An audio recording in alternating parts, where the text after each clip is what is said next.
What up, my freaks? RuinusInsight here with part 23 of my Total War Warhammer 3 modded Thorgrim Grudgebearer Old World campaign. So as we saw last time, our foray into Sylvania continues unabated, and it's been pretty darn fun so far, giving us some fantastic battles for these random little armies. And Elmador Red Axe, who I guess will actually make into a lord, and of course Azgal, who has defeated Vlad twice now in sort of pseudo-duels, as Vlad was too cowardly to duel him by himself, and has taken Castle Drakenhof and is in the process of crippling Sylvania's money-making. As such, the Imperials will hopefully be able to start hitting the Sylvanians back instead of just having to constantly lose their armies and reclaim them. Granted, they're also dealing with Tzeentch and Skaven and frankly a lot of stuff, but well, so are we, so they have no excuse. Anyway, in terms of what we got to do this time, I think we did most of the things this turn, unless I'm mistaken, but we'll need to do a quick double check. And who are you again?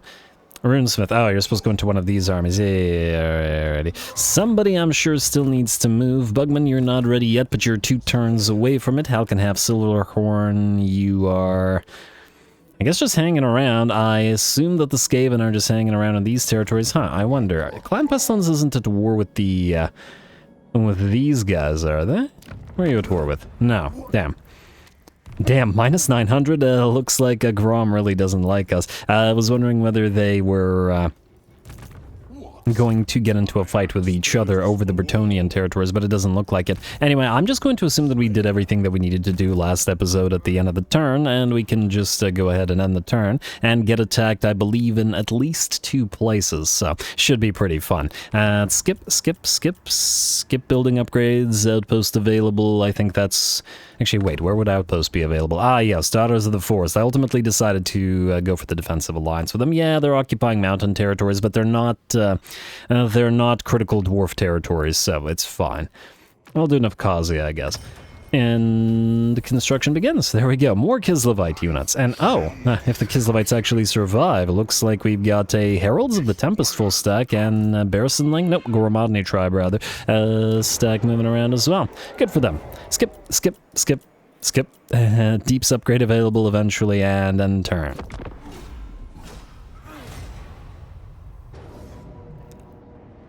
Alrighty, and it looks like Katep will attack us again here with Kadri and Azgal, and... I mean, we could fight, we won't win, because there's no way that we can deal with 3 Caskets of Souls. We could do a little bit of a last stand for Kadri Azgal's army, just for fun. I mean, maybe there would be a nice bit of territory. I guess the main problem is... Well, actually, you know what? I think we have no choice, do we? I was wondering whether we could back off and stuff, but I'm pretty sure we can't because Katep was in the settlement anyway. Plus, we were looking for a last stand with one of these armies where they actually died. I mean, I tried to do a last stand with, I think, 2 or 3 of them now, and they always ended up just managed to eke out survival. This one, not gonna happen, though. 2 Caskets of Souls plus Katep on a Casket of Souls, his Bound Sandstorm and his regular Sandstorm, or Skullstorm, sorry. Close enough. And, yeah, Bone Giant, Sushapti with Great Bow. Too much for this little stack. But nonetheless, it should be fun, so we're definitely going to fight it. Let's quick save, and then let's get on in there.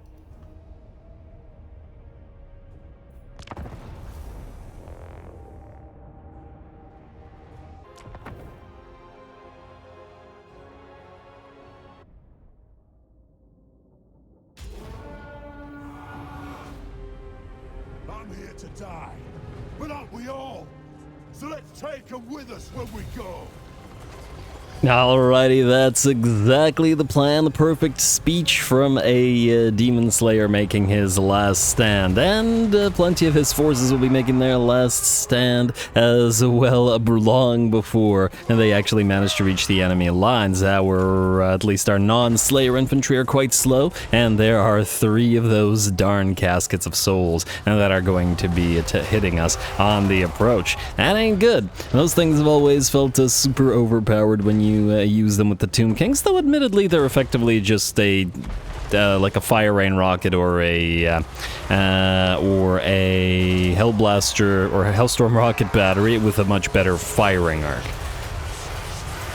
Still super fragile and all that, but you actually got to reach them, so that's the plan. Our Slayer is running through. Looks like the Longbeards here have taken about half of their HP and damage so far, and the Slayer Lord got hit with a Spirit Leech on top of all that, just trying to make his way through all those chariots to get to the enemy. Gonna try to burninate a few of the enemies on the way. And fortunately, we've got a few more seconds, 30 seconds until the reinforcements arrive. Unfortunately, they've got a Bone Giant who shot you with Great Bow and some Necropolis Knights in there, so they'll be able to react to what we're doing reasonably quickly. First of the enemy units is just about done. We're keeping it locked in place with a unit of Slayers while we burninate it, while our two units here that charged forward together with the Demon Slayer are running, some nice shotgun blasts into those flanks of those units, plus they had to contend with the Sandstorm or Skullstorm as they approached. But approach they did. We have some critical targets here. The oath of the Slayer Oath may be to die, but it doesn't mean we can't kill some critical enemies when we do. Alright, first of the Caskets of Souls is surrounded. Our Demon Slayer is smacking the other one around, which has got an Arrow's Incantation of Protection on it, so it's going to take a little bit longer. On the right side, our first unit of Slayers has reached Katep and is going to head directly towards him as well. So these guys have managed to make it past the enemy army, while the rest of our units, though there aren't a lot of them, are holding the rest of the enemy in place. Trying to knock out those Sepulchral Stalkers as well as the units that are surrounding those caskets, so really need to be able to attack without being hit by too many of the enemy's shotgun blasts. Alright, fortunately it looks like the first of the Caskets of Souls is nearly out. Down it goes. The second one is on its way out as well, and Katep's still fine. And here come the reinforcements. Alright, Necropolis Knights are in. Bone Giants are starting to attack us as well.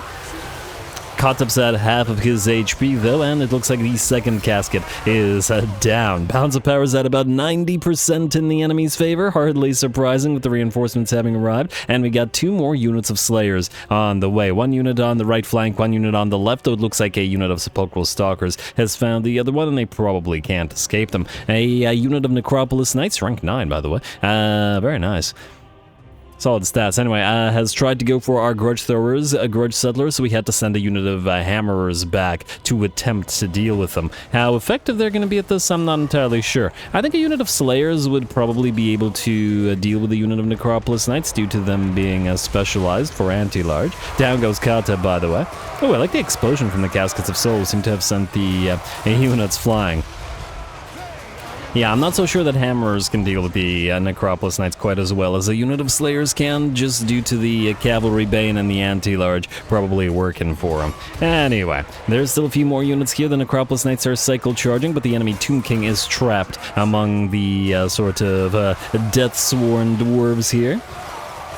And hopefully our Demon Slayer will be able to bring down yet another Lord. The units that were holding back the tide of the first enemy army are pretty much destroyed at this point.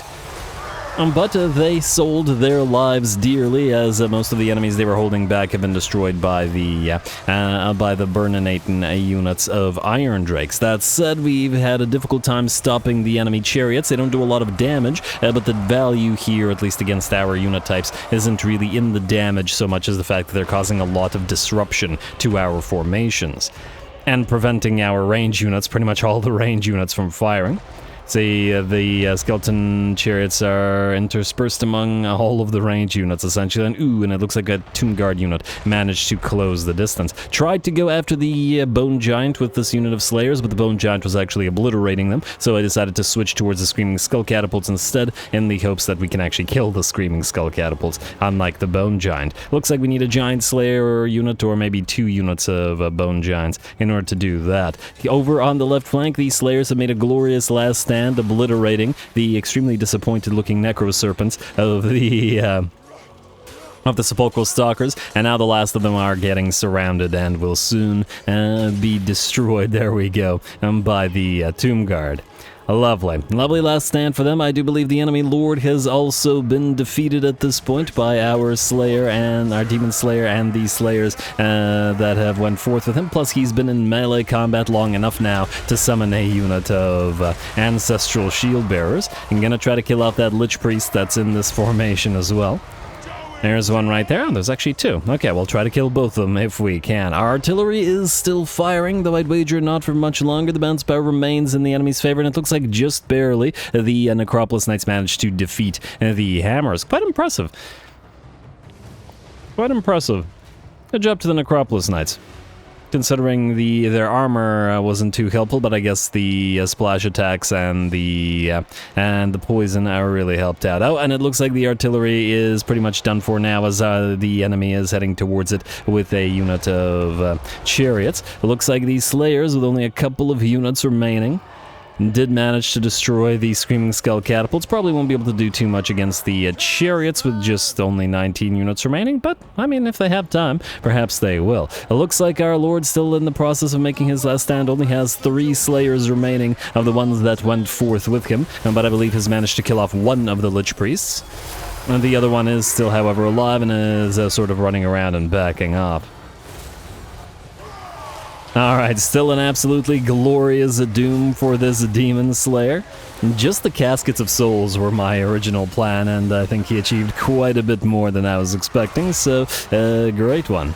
And finally, we've been looking for a proper doom for one of these Grudge Settler armies for the entire campaign, essentially, and finally we've found one. And I'm pretty happy about it. And the Slayer should be pretty happy about it too. Well, soon will be. Alright, I believe these are the last of them. Looks like one of the regular little Slayers is still alive, and the Lord is down to 20% of his HP. Even the Ancestral Shield Bearers are nearly done for as well. Haven't actually done too much in the way of kills or damage, but that's alright.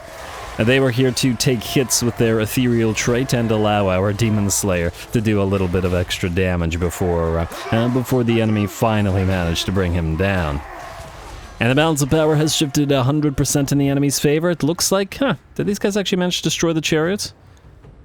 They might have. Do we have destroyed chariots out here? Yes, indeed we do. They really shouldn't have stayed locked in combat with the Slayers. A little bit disappointed that the Hammers couldn't defeat the Necropolis Knights, but we gotta remember that this is a Tier 9 Necropolis Knights unit, probably buffed by Kotep's Redline as well, or at least possibly buffed by Kotep's Redline. We saw what the AI did with Belagar in terms of their Redlines, so distinct possibility the Tomb Kings have it as well. Anyway,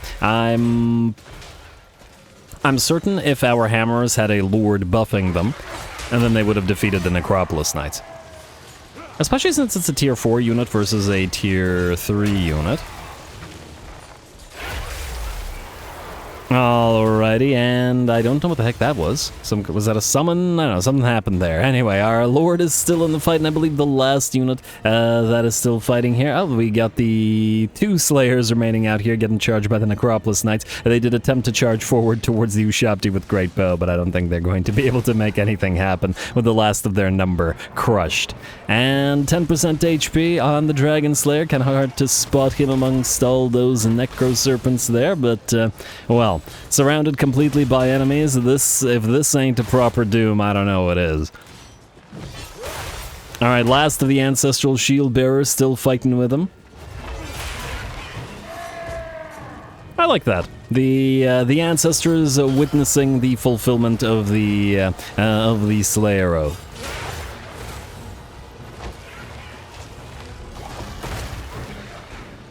I like the idea of the Demon Slayer calling his ancestors to witness him. And there we go, witnessed and the Slayer Oath fulfilled. Pyrrhic victory for the Exiles of Nehek, and man, did they take a lot of damage doing that. Frankly, obviously we wouldn't have done so, but if we had cheesed the battle, we might have actually been able to, win that. Go figure. But I mean, obviously, I don't like to cheese battles for a number of reasons, because I don't think that it would be very fun, and we wouldn't have gotten this glorious last stand if we did.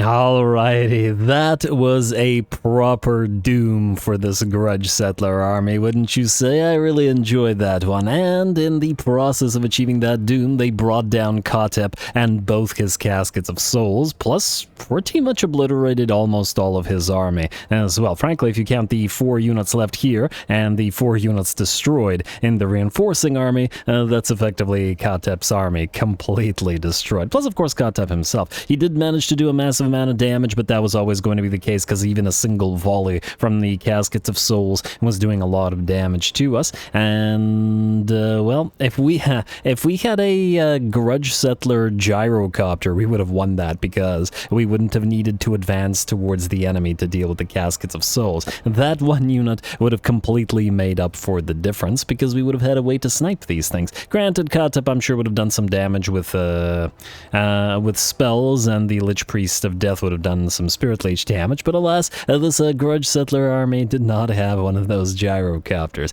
Oh well, and no flame cannon, which would have probably made a big difference as well. Still, a very, very fun one. We've been searching for dooms for these armies, and I think we found it here.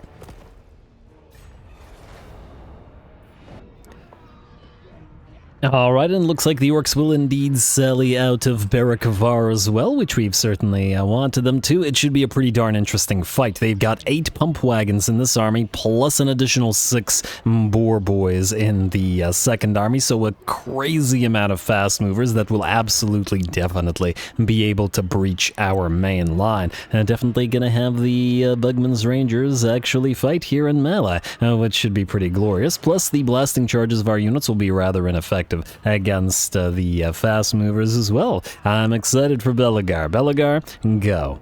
As soon as yeah.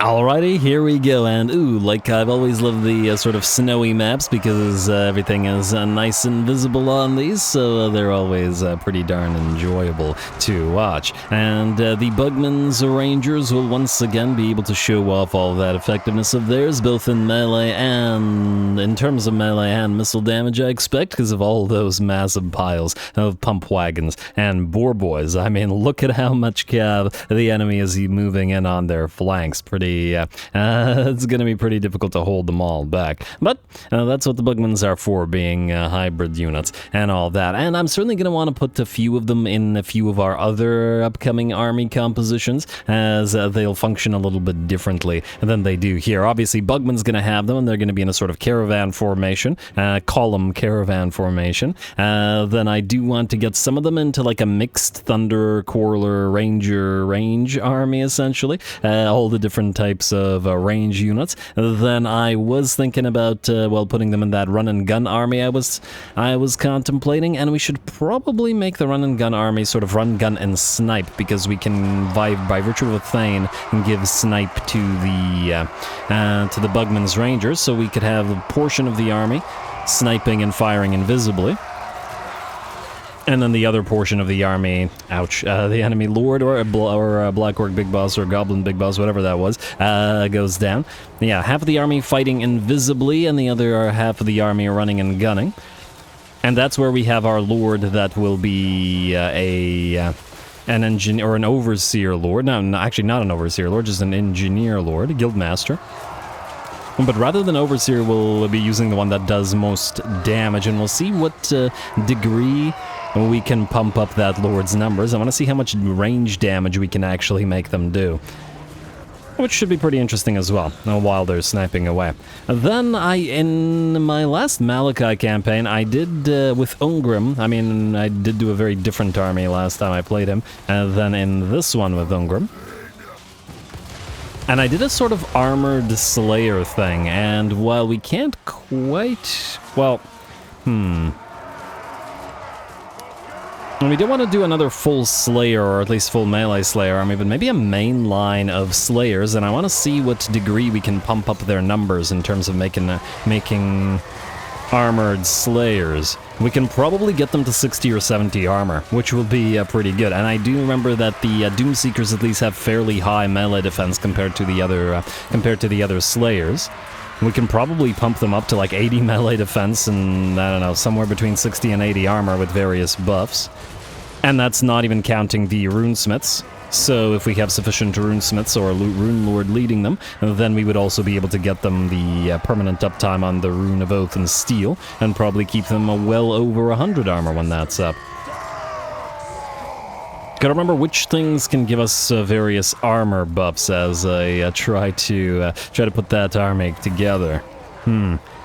I think we can get armor out of the heavy war sleds from the Kislevites. Obviously, the drum from the Cathians gives us 25. Then, obviously, the hardened armor from the runesmiths. We can get a bonus 15 armor from a rune lord because we have Venerate Smednir plus the something runes. I don't know, the trait that the lords have.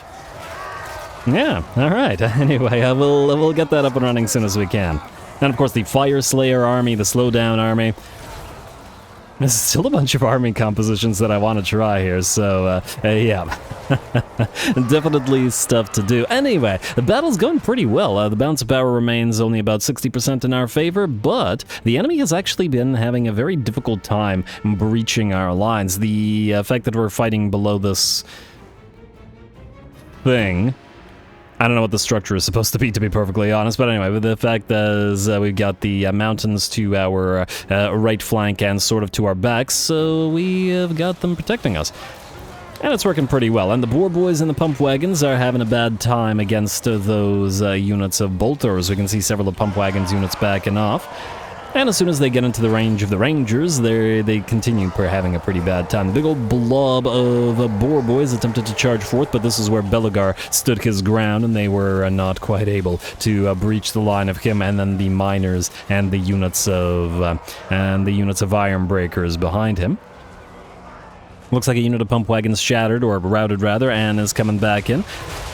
The orc boys were the big ones getting hit by those blasting charges, and then the pump wagons charging through that, but then getting hit with bolt throwers and arrows, and will back out as well. Looks like the battle is nearly ours, actually. The bounce power has shifted to about 70% in our favor. Our rangers continue to fire at the enemy, and by and large have not been forced into melee a lot. I think one unit was forced to fight in melee a little bit, but otherwise, very nice.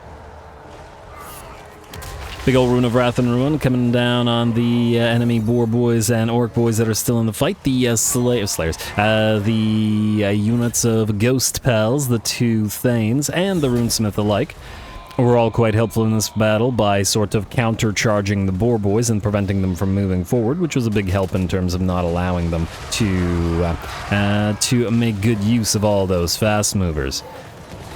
Alright, we're at 90%. Looks like at least a few of those orc boys and other such units will rally.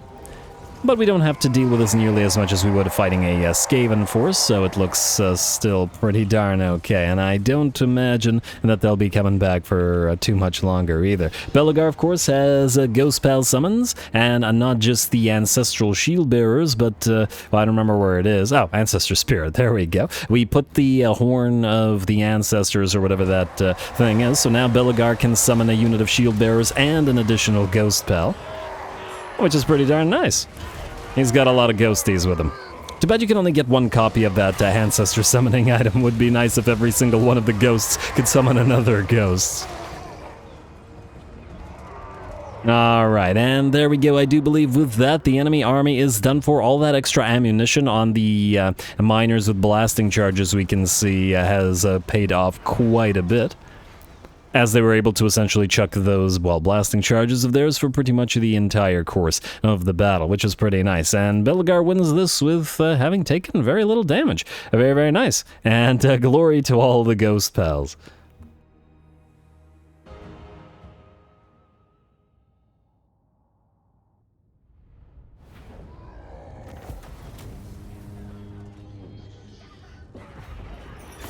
Alright, there we go. That actually went a lot better than I thought it would go. We were able to deal with the enemy Black Orcs by focus firing them with our Rangers before they were really able to accomplish too much. The right flank was protected by the terrain, in addition to our focus fire not really enabling the enemy to take too much advantage of their pump wagons, at least on that flank. The left flank got absolutely crushed, not crushed, it certainly got charged, let's say, by all the enemy fast movers, but they weren't able to do enough to cause us too great concern. 33,000 damage on this unit of miners, which is pretty nice. 47,000 on that unit of bugmans. 40, 45, yeah, bugmans.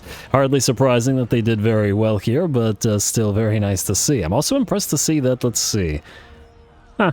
Other than one unit of miners by and large outdid the Iron Breakers with Razor Standard, mind you, in terms of damage, which is pretty neat. Bellegarde does give the miners a considerable increase in ammunition, however, which he does not for the Iron Breakers, so that does make sense. Alright, fun fight. We are going to, well, we'll want to auto-resolve this, but I'm just gonna hope that the auto-resolve will let us do so without, you know what? Still heal.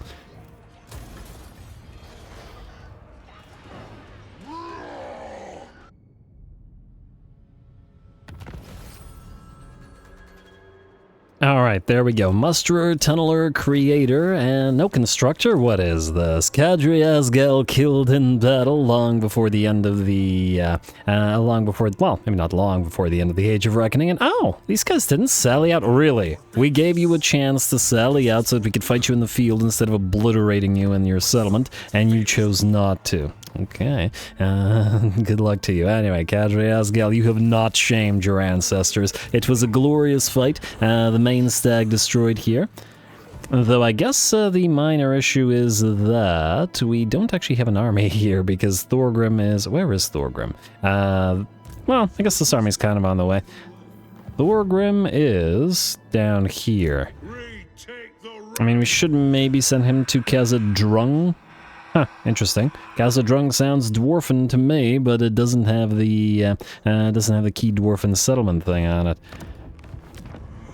And it seems to be built into a mountainside, but this is unpleasant climate hills. I really feel like hills should probably not be unpleasant climate for the dwarfs. I feel like, whatever. That's where you build the brewery. Come on. Ally begins outpost construction. Ally begins outpost construction. Reload time for Iron Drakes, which is perfect since we're just getting the Iron Drake army online. Well, specifically the Torpedo Iron Drake army, but, you know, it's still an Iron Drake. Whoa, Rune Bearer, campaign movement range. What the heck? Okay, we need more of those. Ranked up when not embedded in an army. Ah, I see why we don't have a lot of those. I.e., none of those. Anyway.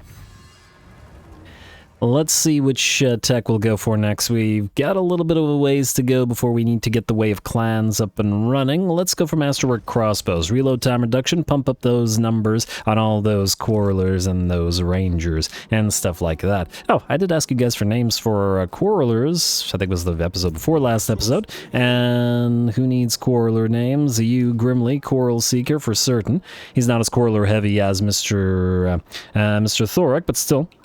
Quarrelery enough. Grimly's sure shots for you. Obviously, we're keeping the grudge settler units. And how about regular sized handbows? There we go. To match the regular sized crossbows.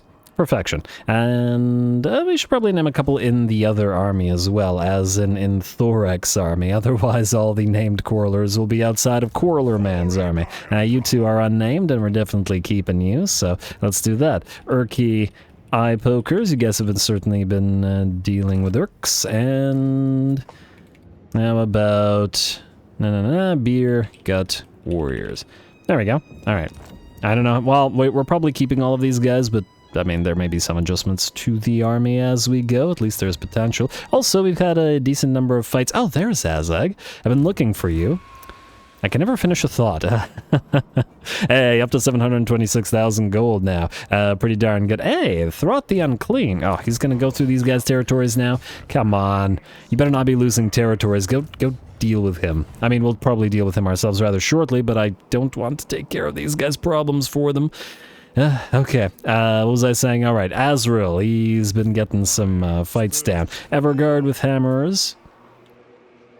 We're gonna rename you we're gonna rename you Valor Guard. There we go. I like the name, especially for these guys, since unlike the other hammers and unlike, well, most of the army, which kind of sort of stays together, the silent Valor Guard, I guess, of King Azrael sort of wade into combat with him, often very far away from the rest of the army, because, you know, you can't really they can't really control him, and he does his own thing. And, well, you gotta have a lot of valor to do that. They're always going to be in the most dangerous fight, in the most dangerous place on the battlefield. And also with King Azrael, I think... I like to add little bits of lore as we go, obviously with the growing aspect of the lore, and I don't remember if I mentioned this or not, but I like the idea of him having that silver horn of vengeance, plus his silver hammer, plus, you know, Azrael means silver, so it's all that, and I like the idea of these are him having just a bunch of relics of Gazul, the god of the Underearth, the anti-dead, protector of the dead, etc., etc., etc., purging the undead. And I think we'll keep the fact that he has a silver horn, maybe not a vengeance, but silver horn of Gazul rather, around with him. And my idea or my thought about that is that it's essentially a horn that he can blow, even though he can't speak, but he brings it up to his, well, helmet, I guess, and looks like he's blowing it, but it makes no sound to the regular dwarfs, but you can sort of see like the ranks of the undead shudder as they hear something only they can hear, which I think would be pretty neat for him. We'll need something about his hammer as well.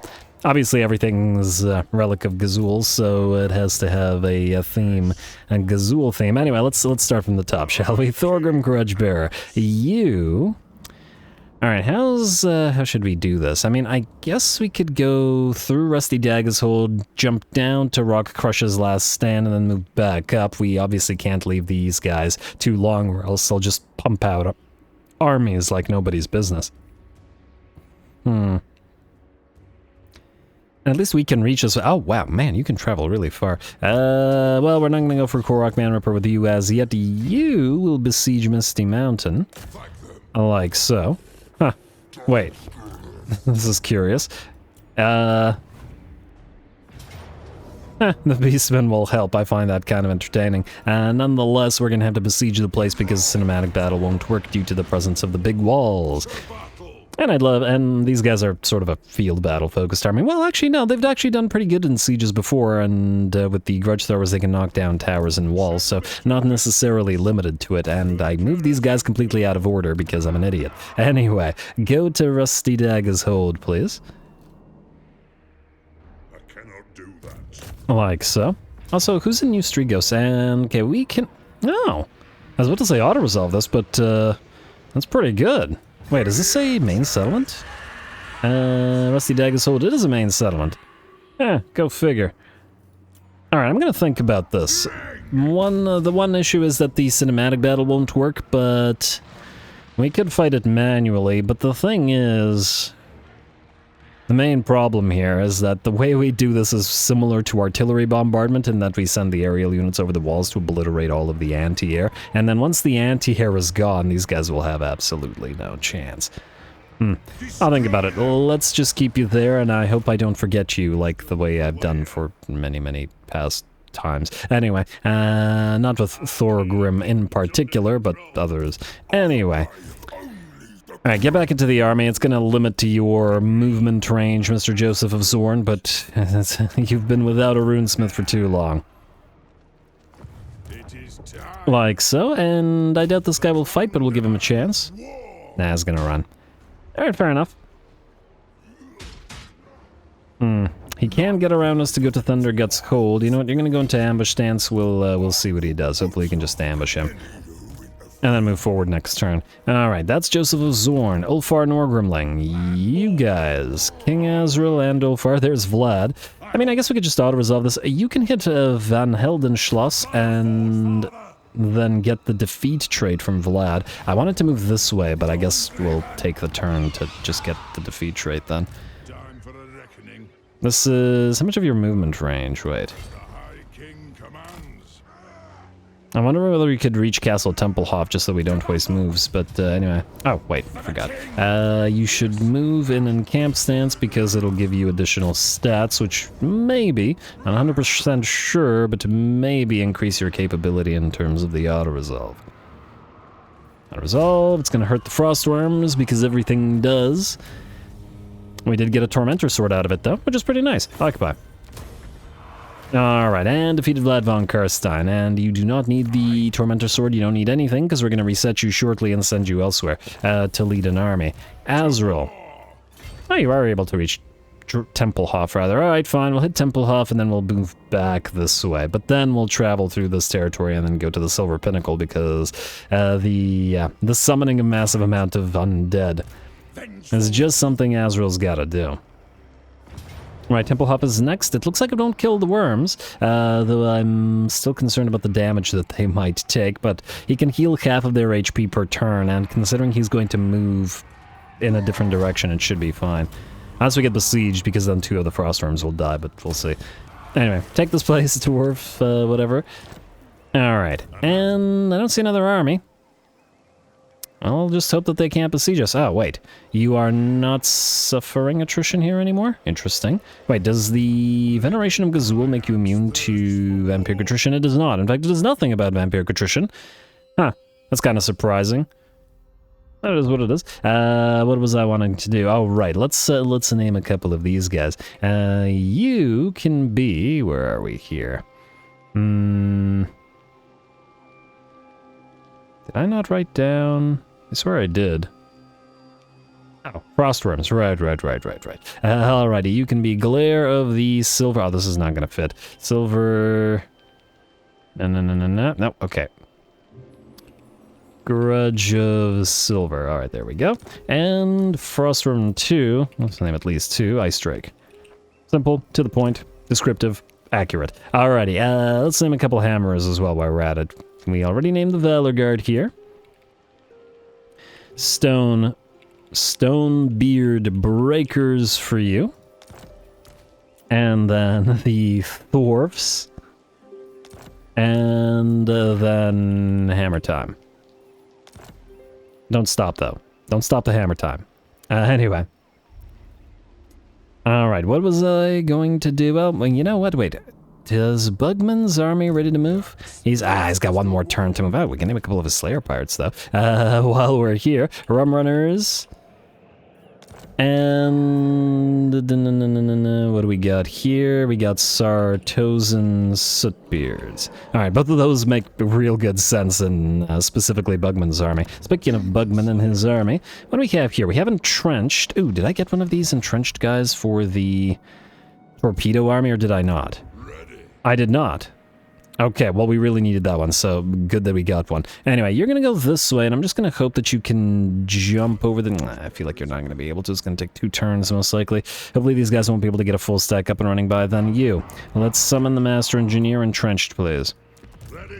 Alrighty, and maybe it's about time that we stop waiting for the... engineers with specific traits and just get whatever engineers with whatever traits we can, because Grimly has been without engineers for a long time, and he does need them. Anyway, I'm gonna head down to Monolith of Correx. Alright, come on now. Alrighty, and decisive victory, casualties low, and frankly I think this faction is dead. They've annoyed us greatly over the course of the campaign, and it's about time that they go. They were a pretty powerful faction, so good job to the Steel Fist Reavers. I generally see them actually doing fairly well whenever it is that I see them. Anyway, we'll upgrade this stuff, because most, if not all, buildings are free now. And we are still looking to trade all of this to Mr. Boris. Yeah, fine, you know, let's just get the Wayfarer Engineer.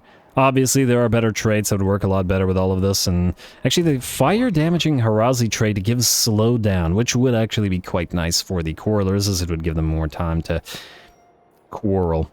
Alright, fine, I'll give it one more chance, maybe. Anyway, Gromby, and whoever your name is. Whatever your name is. Oh, right, you need to transfer this thing to Gromby.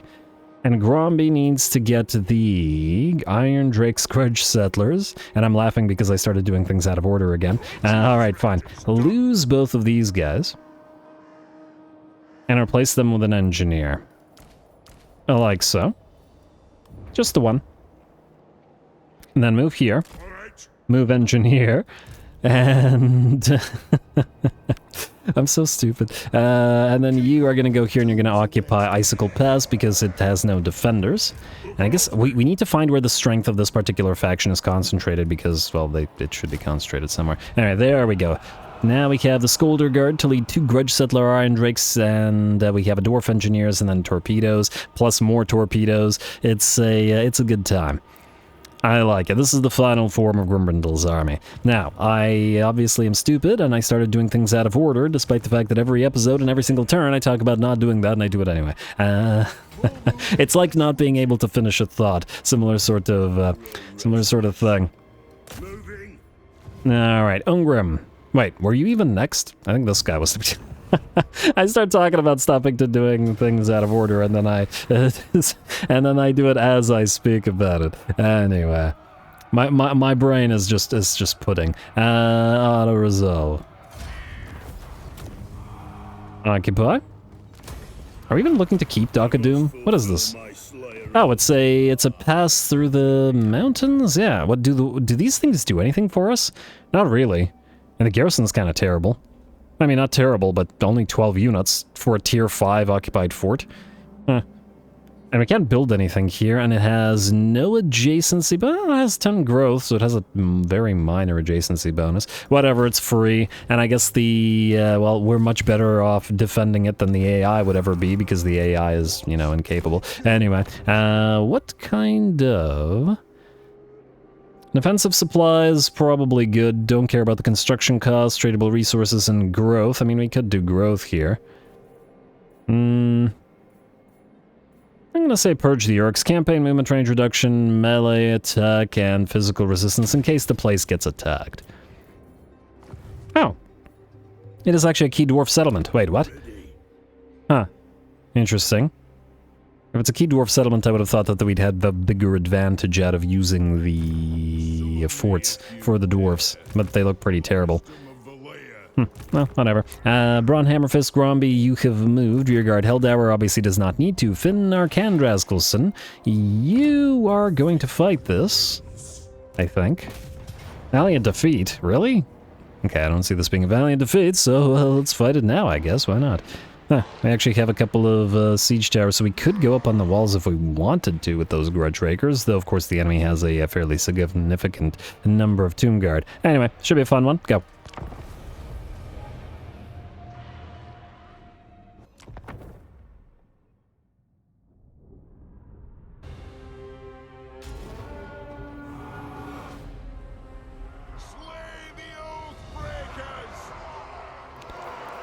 Alrighty, we can slay the non-Oathbreakers as well. Just slay everybody in there. And we're going to start by doing so with the organ guns and the cannons. Love all the artillery that we've brought to bear.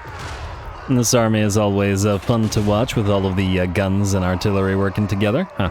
The cannons can fire over this hill. And did you fire into this? I think you probably did. I'm just seeing whether this cannon is going to fire into the side of this hill or actually be able to arc its shot. Huh, or it might be obstructed because of the little hill. I guess it doesn't really matter over much. The rest of the cannons are firing, and we'll be moving them away in a matter of time as well. Anyway, looks like some of the organ guns are actually landing a few shots on the enemy archers above. I'm not entirely sure that they're actually trying to do so because they're supposed to be going after the fortifications below, which have still got a little bit of HP, but probably not for too much longer. Frankly, the organ guns are, actually fairly effective at doing this sort of thing. If the enemy wants to line up like that, we could probably just knock them off the walls rather than bringing down the walls. Especially since the AI has a tendency to replace units like this. There we go. Firing into the ranks of those poor skelly boys. Though I'd wager the fort wall is going to be brought down rather shortly as well. It's all going to fall sooner or later. And see, fort wall is in bad shape now, and the gate is in, I think, pretty bad shape as well, if not having been outright breached already. Yep, indeed it has been breached. Is the gatehouse okay? Oh yeah, it looks like the gatehouse still has some HP. Probably should have tried to obliterate the gatehouse in addition to everything. Down goes the wall, and, well, the bombardment continues. Probably going to be a fair bit of it, though, so I think I'm going to speed it up a little bit at this point in time. Getting our Master Engineer to knock down this tower as well, because, hey, Bone Giant's firing at you. That's so rude. I didn't even notice that the Bone Giant was firing at him. That's dangerous. Anyway. It looks like we gotta bring down the tower, because if you go here, the tower is in range, you can fire down on your units, so I better not have that. Anyway, bombardment continues unabated, and is looking pretty good so far. We got 4 breaches in the walls, could probably even make a few more if we should desire to do so. I was waiting to see whether our cannons will be able to fire into the enemy settlement, and it looks like, at the very least, the Bone Giant is a big old walking target, so we're gonna get all of the cannons and the organ guns to focus fire and bring it down so that it can't fire upon us as we move on in. Ooh, that looks like a headshot, and that brings the Bone Giants down. I have the slow manner in which it collapses, and just out of curiosity, will those Tomb Guard get back up? They will get back up. I was hoping that they would get crushed beneath its bulk, but that's alright. Alright, and I do believe that signals the fact that we can move on, and there are still dangerous units here, in particular, whether it be the Screaming Skull Catapults, or the Skeleton Archers, or the Ushabti with Great Bow, really anything that can arc its shots as going to be dangerous, because our entire army is direct fire, and in territories like this, you can't really fire upon units that are in the enemy settlement while they can fire back at you, so gotta be careful. Fortunately though, our engineer has done pretty decent work and will continue to do so, the flying one I mean. As there are still some Screaming Skull Catapults running around there, and we're going to have to try to deal with them. In the meantime, though, looks like the Tomb Scorpion has charged forth as we make our way into the enemy settlement, and is currently being held back by the Grimdelvers. Fortunately, with the Master Rune of Oath and Steel and Stand Your Ground, they're up to 102 melee defense, which is pretty crazy. And of course, the Scorpion is being pinned in place not just by the Grimdelvers, but by the by the Thane as well. Actually, it looks like a Runesmith is down there as well. And of course, while we can't fire upon it with our Thunderers, they're busy firing at other stuff like those Skeleton Warriors and Tomb Guard running around, while our engineer fires brimstone gun shots at the Tomb Scorpion, which is nearly done for. The rest of our Grudge Raker units are holding back the enemy Skeleton Horses or Nehekara Horses, as well as the Tomb Guard, but somebody's got to hold them back while we deal with them. Down goes the Tomb Scorpion, and it looks like there's no other units around the breach, so we're going to reposition our Thunderers and fire into the flanks of all these units. Like so. Hopefully the other unit doesn't interfere with it. Now it looks like we're okay. At least I hope we're okay. Guys, fire. This is your time. Hey, the Screaming Skull Catapults are firing at you. You better, there you go. I had to think about it. Maybe this one unit was obstructing their fire, I'm not entirely sure, but with the enemy pinned in place like this and the Thunderers firing into their flanks, I don't imagine these Nehekar Horsemen or the remnants of these Tomb Guard are going to be around for too much longer. And frankly, the enemy is doing us a favor by charging us like this, rather than waiting for us to slowly work our way through the enemy settlement. Though I do imagine we'll still have to do that at least partially, because this is only like a third of the enemy army. As in, we've only dealt with a third of the enemy army so far. Alright, those guys are nearly out. We got more enemy units making their way down the hill, but this is sort of a kill zone, kill box, and they have no chance of actually reaching us here. And we've also started to set up a few Thunderers on top of the walls, though docking gun units sometimes, or I'd say often, doesn't work very well because there's some issues with docking units.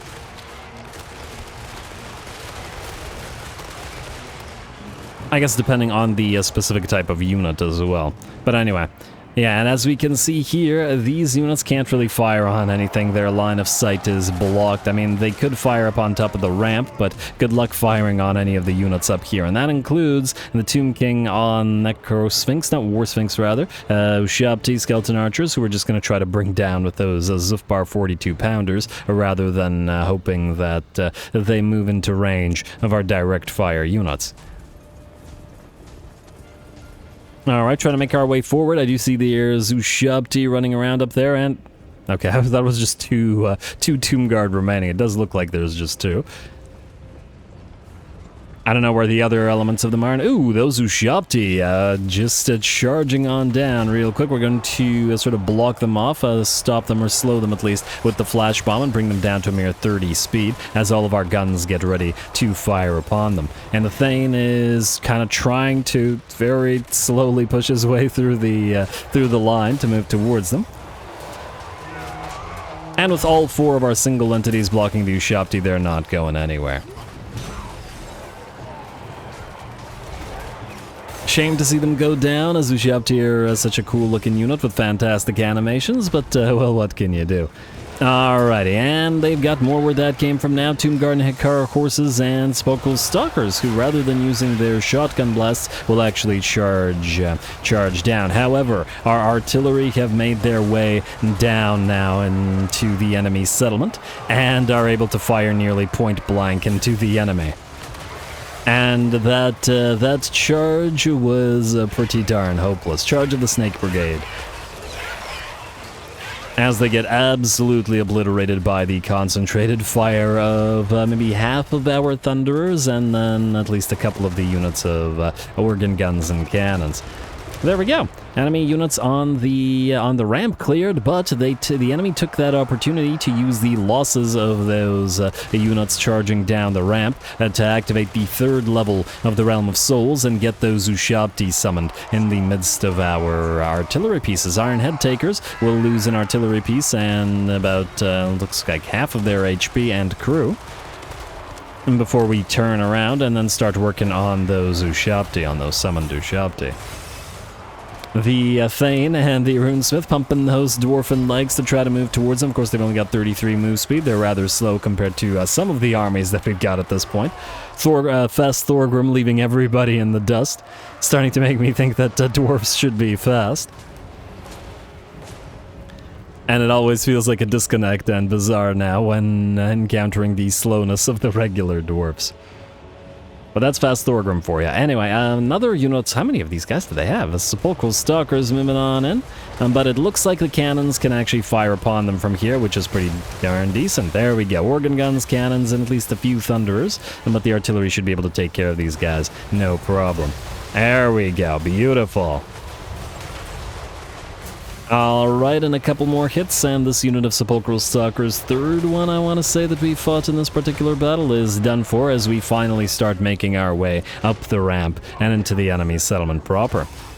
We have been taking damage, however, and we're starting to try to back Mr. Finn off as both the unit of Skeleton Archers and this unit of Ushapti with Great Bow is firing down upon him. Pretty good positioning from the AI here. The arcing shots of the Bow Ushapti are very much able to hit all of our units, and we can't fire back at these guys at all. Been pretty impressed with the Tomb King's positioning in this particular campaign. It's almost unique to the Tomb Kings, as I generally don't see the AI and doing that all that much, but it's very much doing so here. They're doing the same thing that they did previously. Ooh, that's another big hit to Finn. Doing the same thing that they did previously with those Screaming Skull catapults when they hid behind the rocks in that choke point battle, where they can fire on us and we can't fire back on them, and I love it. It won't be as much of a problem later once the engineers in this particular army are on their gyrocopters, since we can at least sort of move towards the enemy and knock out critical units. Alright, and oh wow, it takes a long time to bring down the platform barricade with the Grudge Rakers, surprisingly long. And while we were distracted and attempting to bring the platform down, a unit of Nehekara horsemen decided to charge on through. Fortunately, they've got a very high melee defense, but their melee attack is quite low, and our melee defense is pretty darn decent on the Grudge Rakers. And while these guys are going to be an annoyance, they're not going to be too much more than a nuisance, as I don't see them dishing out sufficient damage to concern us. Plus, we got at least a few of the Grudge Rakers actually firing on them, and we got the Flash Bomb lowering their melee defense as well, so we should be able to ask them some poignant questions in melee.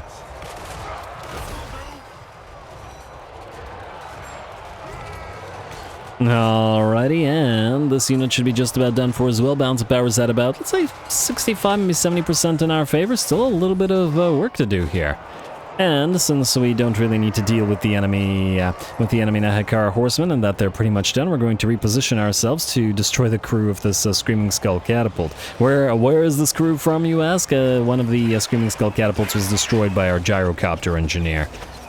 There we go, and then promptly the crew was destroyed by the Grudge Rakers. That said, the engineer itself, I believe, is either heavily damaged or has actually fled the battlefield at this point. These Ushabti with Great Bow did, well, great work once again, and just as the Screaming Skull catapult's last model was destroyed, the engineer took sufficient damage from the Ushabti with Great Bow and was sent off of the battlefield. Trying to get through that platform barricade. Oh, looks like a couple of shots came through from on top of the walls there.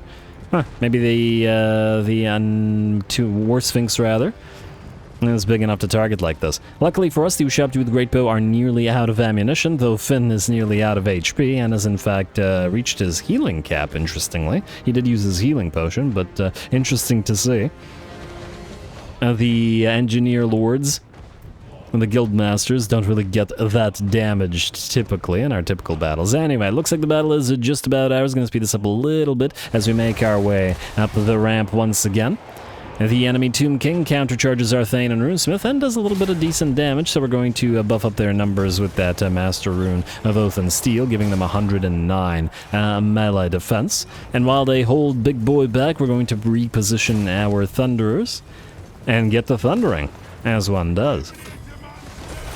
Still a few more arrows coming in from the Ushabti. Ooh, looks like the chariots have enough sufficient mass to send our Runesmith down the hill, or send our Thane down the hill, but the Runesmith was able to hold the War Sphinx back for long enough for the Thunderers to bring it down. The last of the chariots have begun, by the looks of it, to crumble. The bounce power's at about 85%, 90% in our favor, and the last of the enemy units are now in a crumbling state.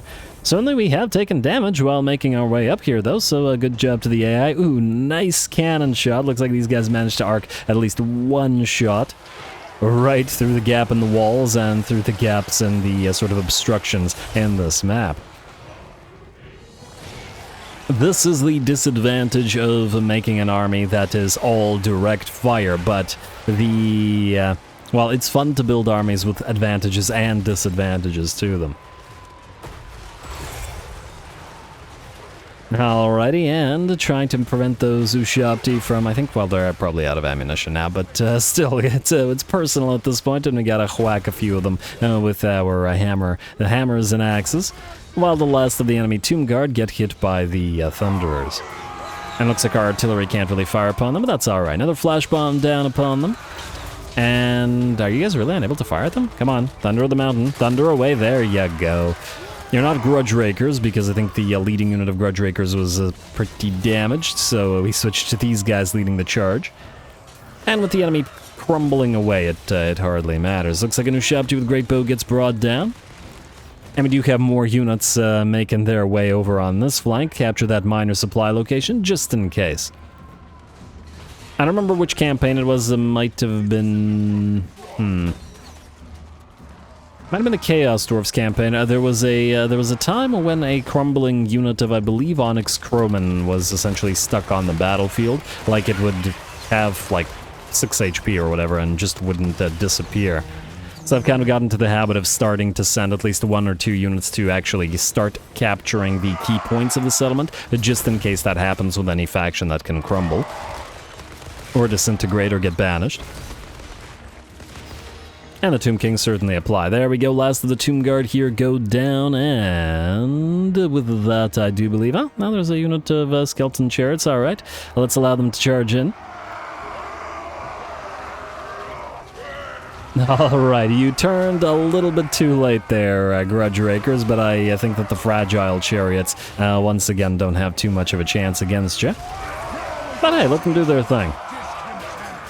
And they are stuck in melee as well. They can't countercharge or they can't cycle charge these guys, because if they back away, they'll get hit in the face with those shotgun blasts.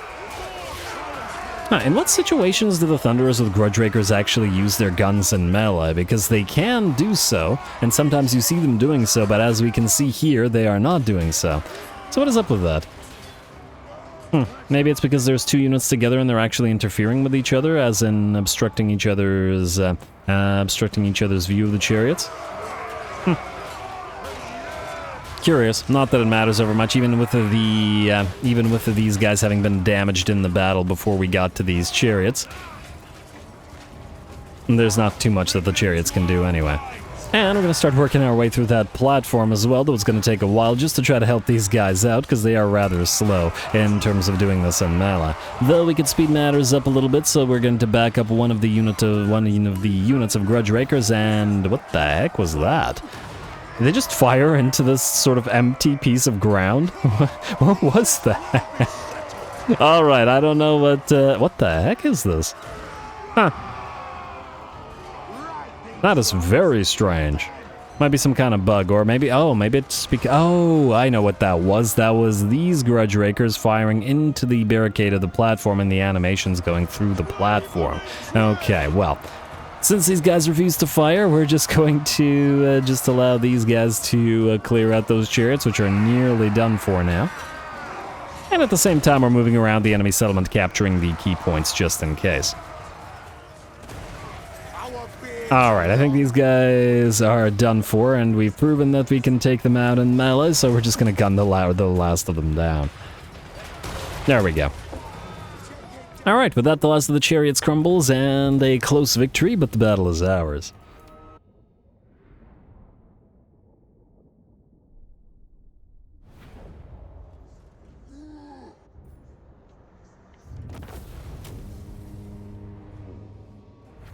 Alrighty, there we go. Reasonably fun battle by virtue of the indirect firing nature of some of the enemies. Solid damage on at least one of the units of skeleton archers, and absolutely the MVP goes to the Ushabti with Great Bow, which forced one of our master engineers off field and nearly killed it.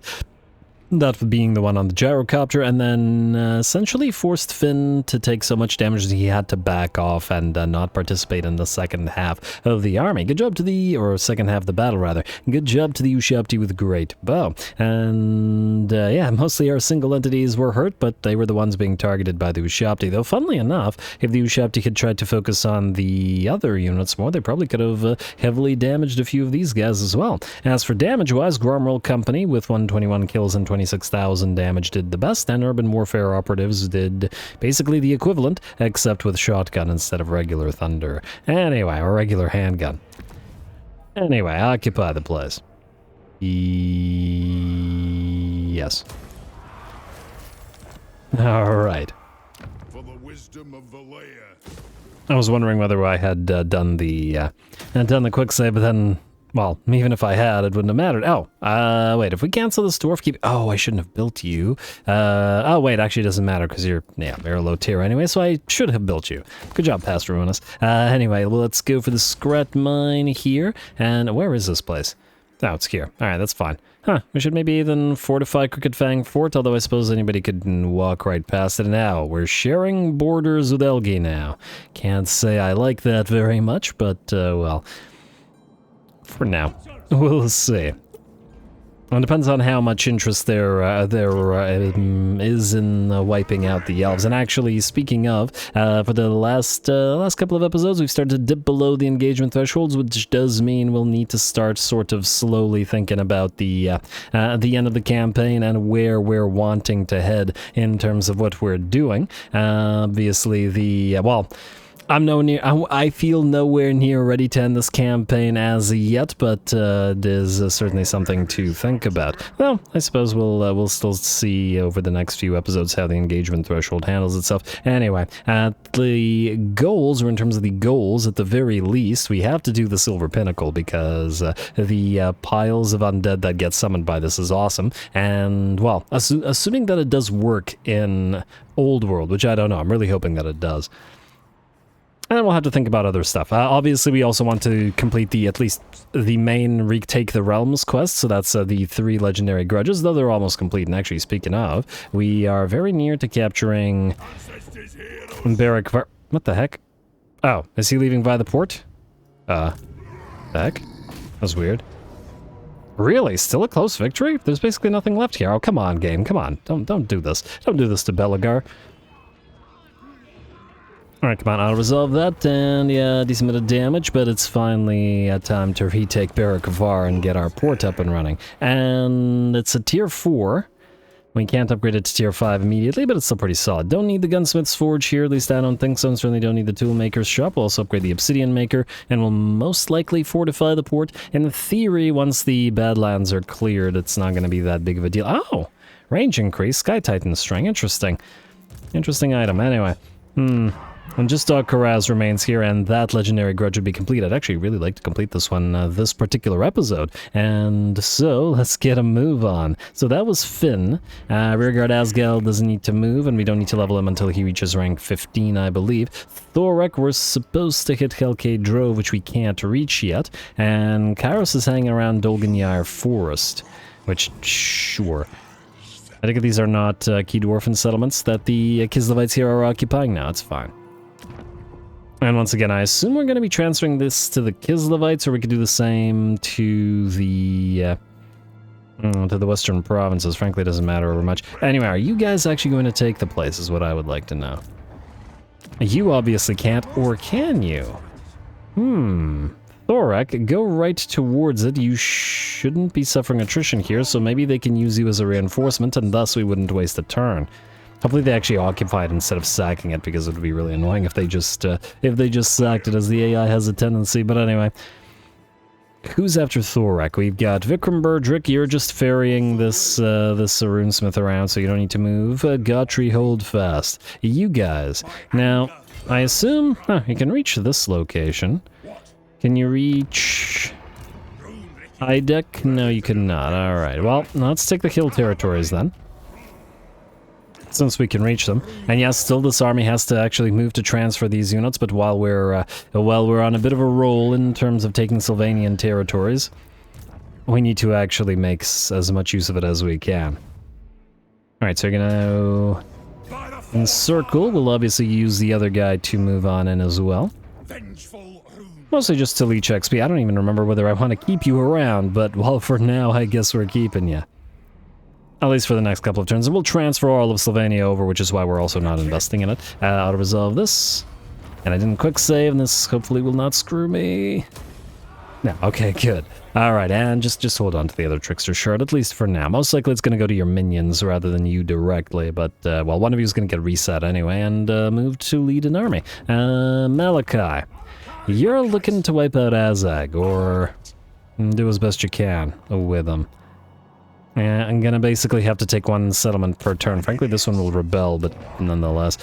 Oh, the Outer Resolve hates Malachi's army, doesn't it? Yeah, it likes to kill the long-drawn Slayer pirates in particular for some bizarre reason.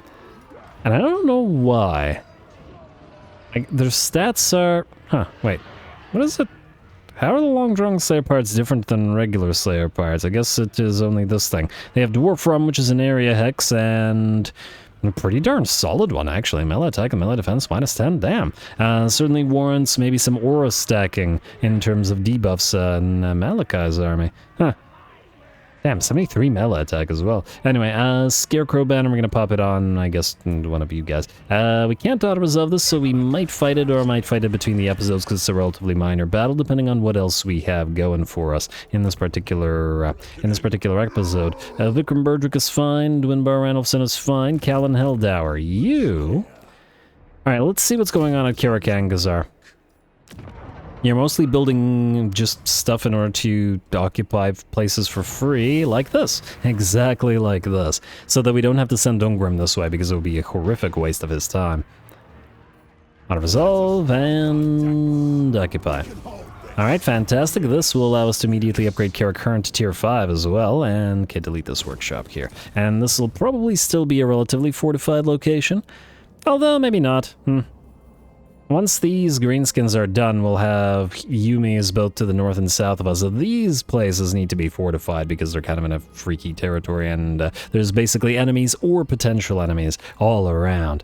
Anyway, let's hope that you can take McDowell on Galbarak, but just in case you can't with what you got, let's get you...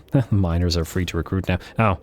Oh, you have a decent amount of range. Let's get you a couple of grudge throwers and... a couple of miners just for the blasting charges, and then one more coroller with, let's say, shields. Alright, 19 out of 20. We need the global recruitment for other things, so we're not going to use it there. Alright, now, what was your name? Callan Helldauer. Well, let's see if I can actually find you in here.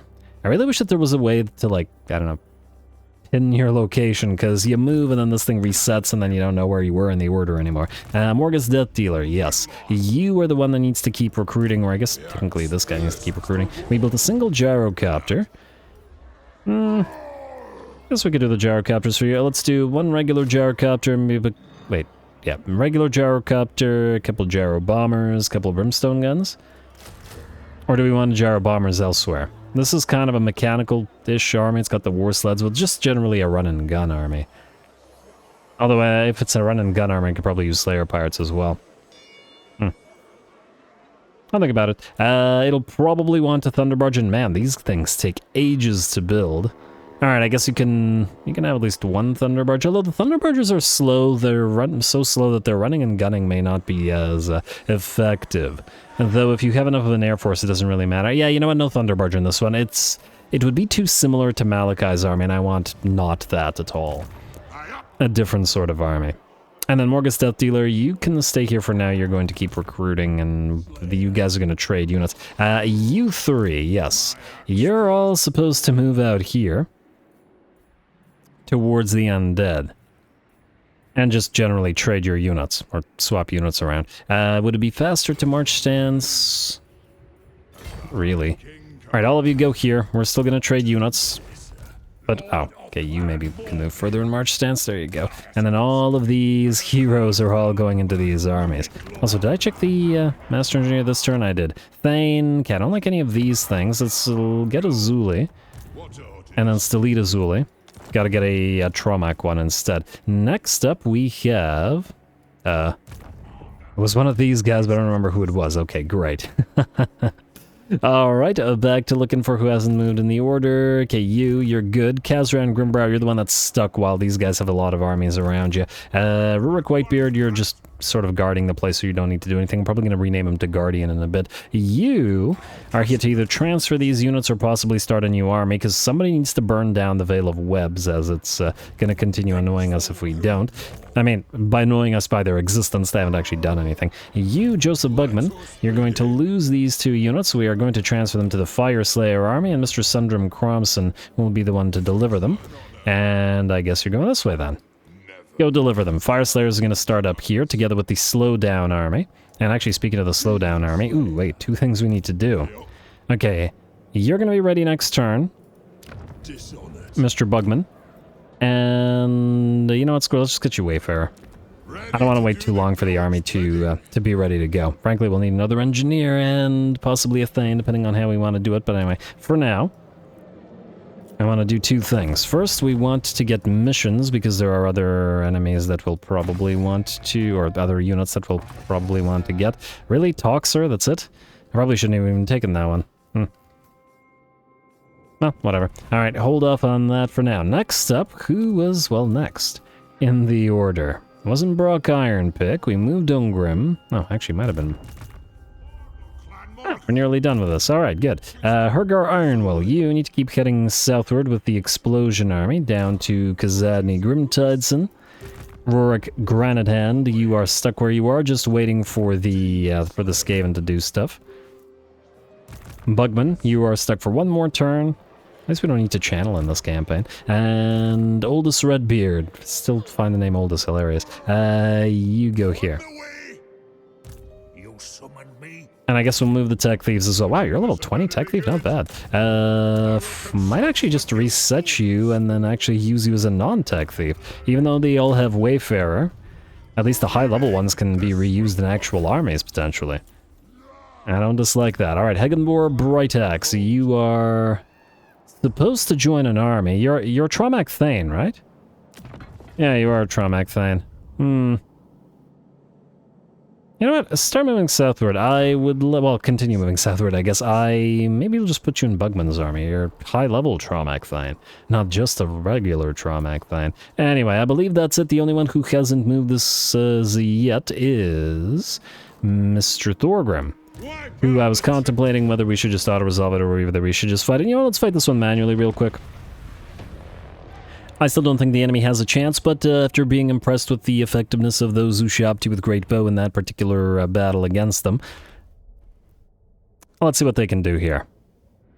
Granted, once again, this had a main settlement location or garrison location that will prevent us from attacking them. In a cinematic battle, not just attacking them, obviously, because we're attacking them. I'm making no sense to... Anyway. let's move here. It doesn't really matter. You are gonna be group... Okay, wait, let's group these guys carefully. You guys gonna be moving in. Maybe together. Like so. Group 1. Let's get the Gyro Bombers as group 2. Let's get the Thunder Barge as group 3. We're just gonna go over the walls. Thorgrim and the heroes, you can be group 4, just head directly for the gate. You guys can wait until we've broken through because I don't want the towers killing half of you for no reason. Alright, so go here. Here, doesn't really matter the formation, and I believe that's it. Alright, so you guys break through gate. Fast Thorgrim, speed everybody up with a nice flow of battle, and you can speed everybody up with a nice rune of speed, like so. Actually, just out of curiosity, how fast is Thorgrim with both? 81 move speed, fantastic. Alrighty, and let's get the Air Force moving, shall we? We gotta find those who shout you with a great bow. You guys go here, you guys go here, Thunder Barge go here, speed it up a little bit. Alright, who shout you're gonna fire away at us, or at least the first of them are. And we will start going after them here in a second. Okay, not after the Hydro Titan. I'm sure we can kill off the Hydro Titan fairly quickly if we want to, but yeah. Anyway, Thunderbarge, you're gonna go here. Bombers, you're gonna loop around. Where are the NGs? We need you guys moving in. Help against the Ushabti with a great bow, but we also need to speed everybody's attack up, as Ushabti with a great bow will be dishing out plenty of damage rather quickly if we let them. First unit is down. We are being fired upon, so we need to maybe move forward a little bit just to try to avoid the shots from those guys before we take too much damage. Alright, and bombers. Okay, Thunderbarge is moving slowly, but it is what it is. And group 1. Get ready to move around. Bombers, you're already moving. Thunderbarge is somewhere. How's that gate looking? 10,000. Alright, it's gonna take a while. Makes sense. Alright, bombers, you can... Well, bombing would be useless, but you can attack the Ushabti Great Bow nonetheless. And where's the Skyhammer Squadron? I imagine you're not going to do too much. You're probably just better off attacking in your regular way. Alright, and Thunderbarge. You know what? Let's activate the move fast ability because you're moving too slow. Alright, forward a little bit. I see you guys are taking some hits from the Ushabti with Great Bow, so let's fire upon them. The bombers are going to take a while to dish out damage to them, but that's okay. We need to now move in and activate the... Okay, you need to move forward. Activate another ballistics calibration. On everybody, ideally, not just the some units. Like so. And then kill these guys off. Alright, Thunderbarge has arrived. You can turn off this. You guys can switch targets. All of you switch targets. And this is why I was going to say that we could probably just auto-resolve it, because, I mean, the enemy stands no chance here. As soon as those Ushabti are done for, well, the enemy will be done for. You want to Spear Ring me, somebody? Spear Ring me that Necrosphinx. I'm gonna slow it down because I want to see the spear. Will it kill the big old Necrosphinx and pass right through it and dish out decent damage? Oh, so close to killing it. 5 HP. Are you kidding me? Oh, and it gets killed off by one of the bombers. Alrighty, I was hoping that would assassinate it, but anyway. And how are we doing here? Alright, you guys are taking damage from the enemy towers now. Just back off to... screw it, just move in.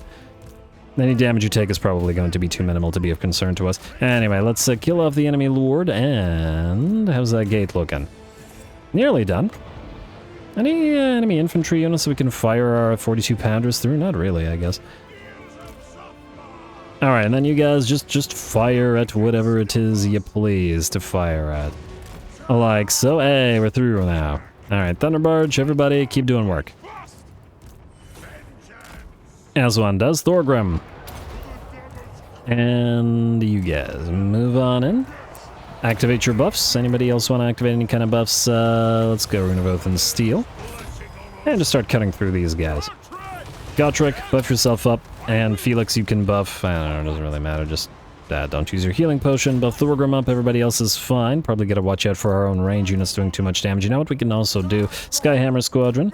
You are gonna drop a bomb right there. And I think one more will, if not delete the... Well, you know, I'd probably not bother with it. There's no real units to bomb, at least not too much. Let's drop another one on that one. There we go, and I don't imagine these Skyhammer bombs will do too much damage to you, but might as well move in and see. Also, do we have another ballistics calibration? Indeed we do. Alright, and bomb. Actually, that was surprisingly decent. I wasn't expecting the... these guys get that damage by it, but... Oh, I misclicked you. My bad. And like so. There we go, unit's done. Alright, well done. Go up here and drop some bombs on those Necro Serpents instead. You guys, move on in and kill that. Actually, go here. No, go... You know, here, and then kill that. Alright, how are we doing out here? Tomb Guard's still fighting. Alright, send some dudes in.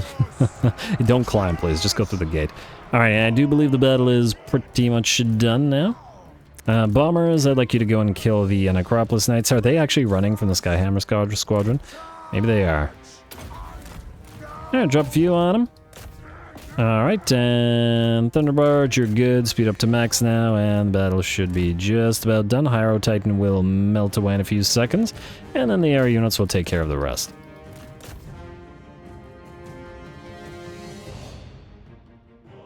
Alright, lovely. Wait. Who is still around? What is this? Probably a unit of Sepulchral Stalkers. Alright, you guys go here, you guys go... wait, I lied. It's not a unit of Sepulchral Stalkers, it is a Tomb Scorpion. Alright, charge. Thorgrim, speed. Bet he doesn't have... Okay, there he goes. Too bad he doesn't have...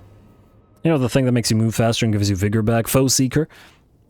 Foe Seeker plus Flow of Battle would be fantastic. Unless Flow of Battle evolves from Foe Seeker, I don't think the Lords get Foe Seeker, generally speaking, just heroes. Alright, obviously, no problem at all. I think that battle would have been a lot more fun in the field, because obviously we would have just charged our units of hammers forward, but there was absolutely no need to get them take a bunch of damage from enemy towers.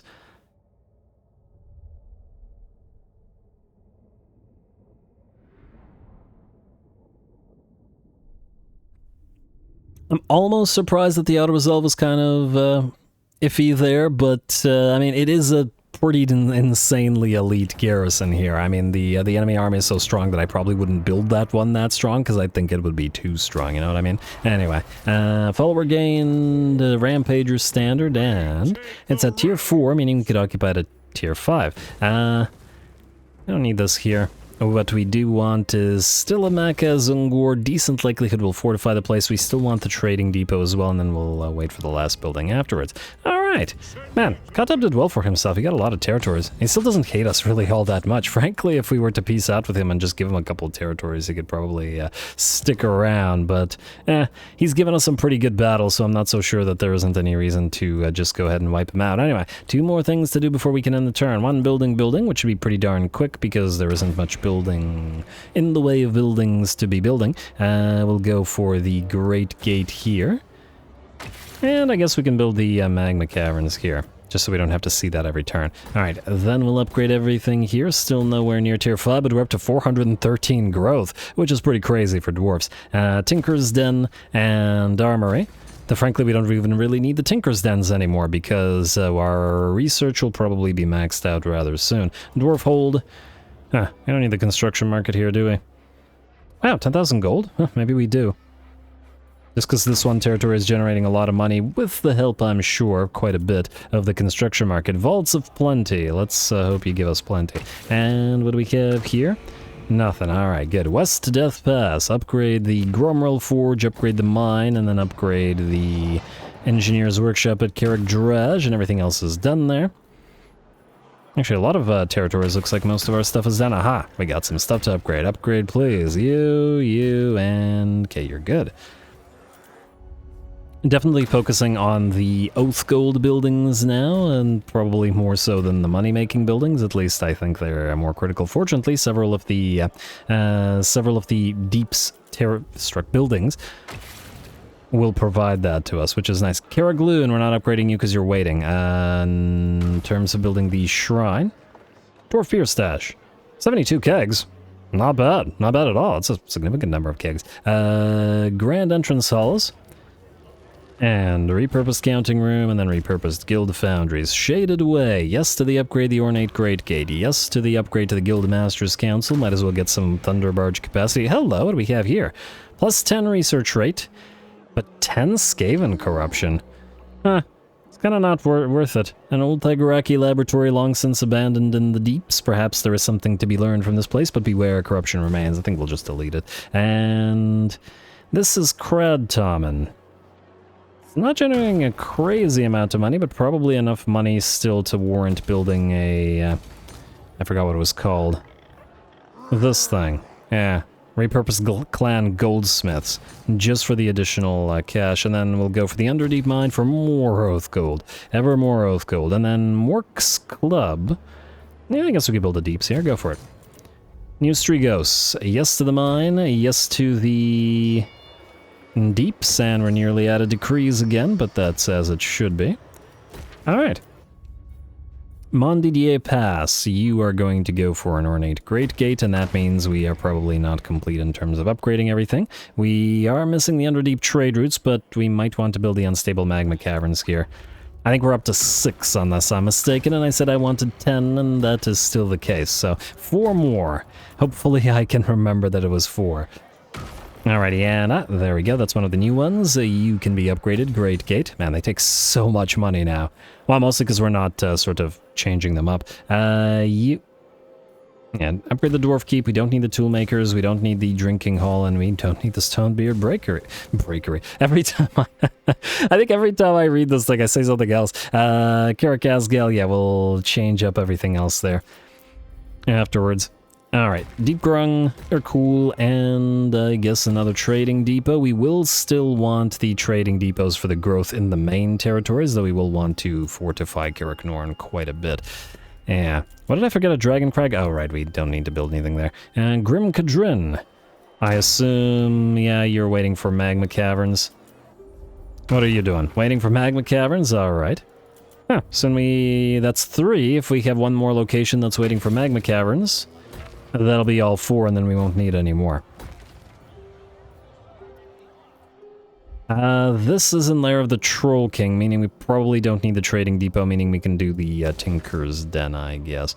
I mean, it'll still generate decent amounts of cash, but it's, we won't get any adjacency bonus out of it, so, Cripple Peak. Upgrade, and go figure, more upgrades. Trading depot, yes.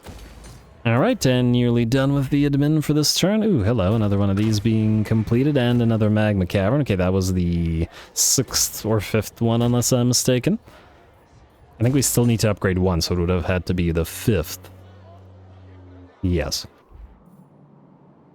Alright, the rest of that looks good. Southern Mountains of Morn. Let's go for cool, let's go for Deep Grung. We got 2 more turns on Confederation as well, gotta pay attention to that.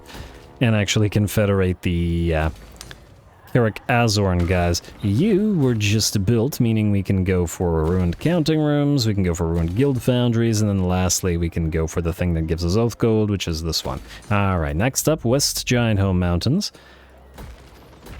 Quick upgrades, and this is why I usually do this between the episode, but I want to end the turn, and then I'll do the next turn's admin over the, between the episodes. Anyway, you can be upgraded. Good. Dragon's Breath, Mine and Fortification. Westgate, Karak.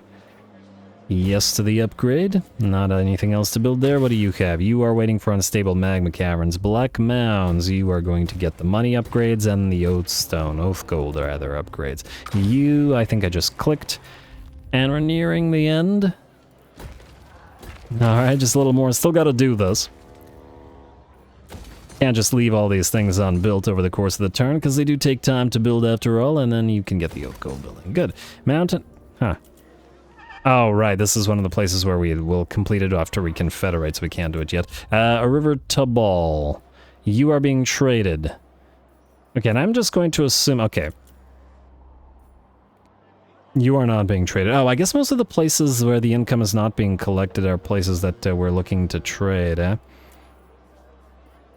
Probably won't be worth a crazy amount, admittedly, and... Oh, right, if we're occupying this, we should wait to... Well, actually, no, I'll just upgrade it. Because this was at a low tier anyway, so it doesn't really help us in any way. Vandenschloss, we are trading this to our allies, so might as well make it worth more. Bitter Coast, you're... possibly being kept, possibly not, depending on what we do with Emmerich. And you can, I guess, get the Scrat Mine. You will still be collecting money, even though it's not a lot of money. Frankly, Gristle Valley might be a better place to build a bunch of military structures. Especially since we won't get any aerial adjacency out of it. I mean, one Scrat Mine is still... Yeah, just do it. Not a big deal, and I'm too lazy to think about it at this point. You're going to be traded, you're going to be traded. I think the last of the territories are all tradable, unless I'm mistaken. Not you, right? Oh, no, Trails of Hashut are still being traded. And just a couple more Crooked Fang Fort. Aha, found one where we're not trading, but haven't started any building. 75 gold. How dare you. Making us actually pay for our building, I should say. Anyway, build this just to make it worth more once we traded. Sour Crags, we are... Oh, another place we're actually keeping and that I haven't built stuff. Minus these upgrades because we need to take Misty Mountain first. You're going to go for the Trading Depot. You're going to go for the Deep Grung or the Scrap Mine. And I lied. You're actually going to go for the Exotic Animal Tamer. You, Golgrog's Mountains. Or Golgrog's Monolith. Shardback Mountains. Dwarfhold plays. And this is one of those military provinces that I was talking about.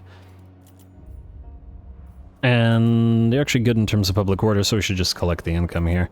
Although I guess it would have been giving you additional growth, so maybe it's not super critical.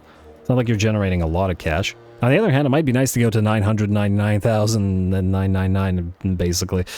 If possible. Anyway, that was it. So let's end the turn. Let's see if there's any more battles to fight, and then the more curious thing is whether we can get the grudge completed right now. Anything else here? It said outpost available. Aha. That's one. And then... Oh, right, I didn't build anything in Rota of the Dawn. You can upgrade Zamoski, or we can build it at Zamoski because it's the only option, and should probably make these guys into full-fledged allies, and we'll do that shortly. End turn.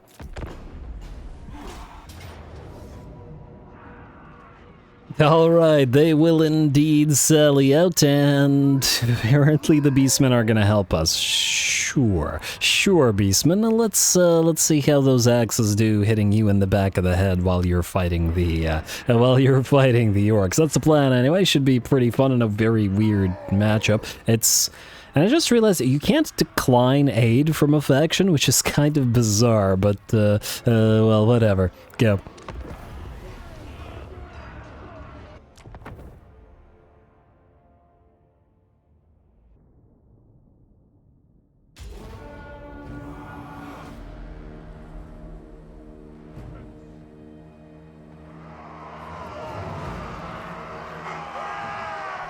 Alrighty, here we go. We had some weird battles in this particular episode, and this one probably takes the cake. We've got Beastmen moving in to help us out. Alright, but of course it's going to take them a while to get onto the field, and as we saw with the Umgi when they joined us in battle, you probably shouldn't expect AI to be remotely useful, so don't expect them to really help. Fortunately, we've got the 2 units of Grudge Settler Grudge Throwers with those shrapnel projectiles in this particular army, and they're going to fire away at them, obviously slowing them down with that monstrous impact, which is just fantastic, but also dishing out massive amounts of damage to the Black Orcs and Biggins. Of course, the enemy does have an Arachnarok Spider as well as a Giant, and it is going to be moving towards us, but how effective that's going to be, I'm not so sure. This army is kind of specialized at bringing that sort of unit down. We got 92 armor-piercing missile damage on the Rangers with great weapons, and pretty solid range now with 120, so the enemy is going to take some time to actually be able to move towards us. Alright, and here comes the Arachnarok, getting ready to face off against some of those axes. Now, the enemy has foolishly decided to move one part of their army through one piece of the choke point, or one choke point and then the other choke point with the rest of their army, rather than blobbing together. Though I suppose if they had blobbed, then more of our grudge thrower projectiles would have been able to hit more of the enemy units. Still. Anyway, we're going to start on the Ragnarok because it has, well, it's closer to us and it has no real resistances against range. And what the heck? Look at those axes. Why are they? Ah. Okay, somebody needs to take the Slayer Oath for the... Oh, I guess that was the Goblin Heroes. You've already taken the Slayer Oath. Huh. What do Slayers do if they shamed themselves while undertaking the Slayer Oath? You can't double Slayer Oath, can you? Did you just jump off a cliff? What do you do? Anyway, yeah, that was weird. They fired some of those Goblin Hero axes into this unit of Rangers with great weapons, only killing 2, but the Ragnarok was nowhere near them at the time, which was the bizarre aspect of this. Anyway, we got a giant movement towards us now with the huge amounts of missile resistance that it has, 40 and 10, missile and physical. I assume that the missile is actually 50. Yeah, it is 50, but we're bringing it down a little bit due to the rune of whatever. Ward Breaker? I believe it's Ward Breaker that the runesmiths have. Anyway, here come the axes, and all that missile resistance is just not going to be enough as the giant goes down.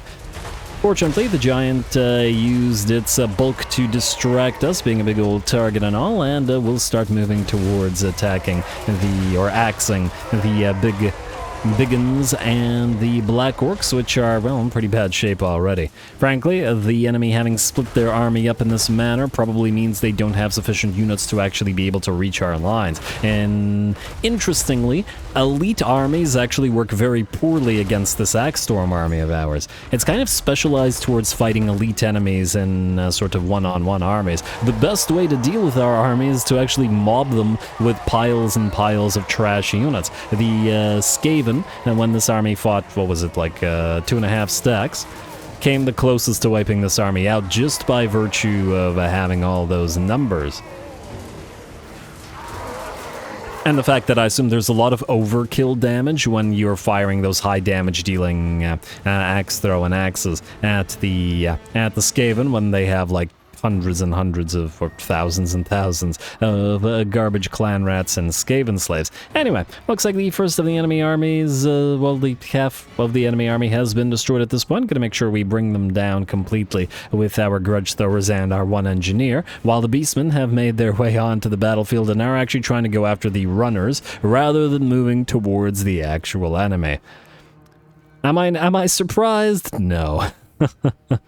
Alright, come on, Beastmen. AI, what are you doing?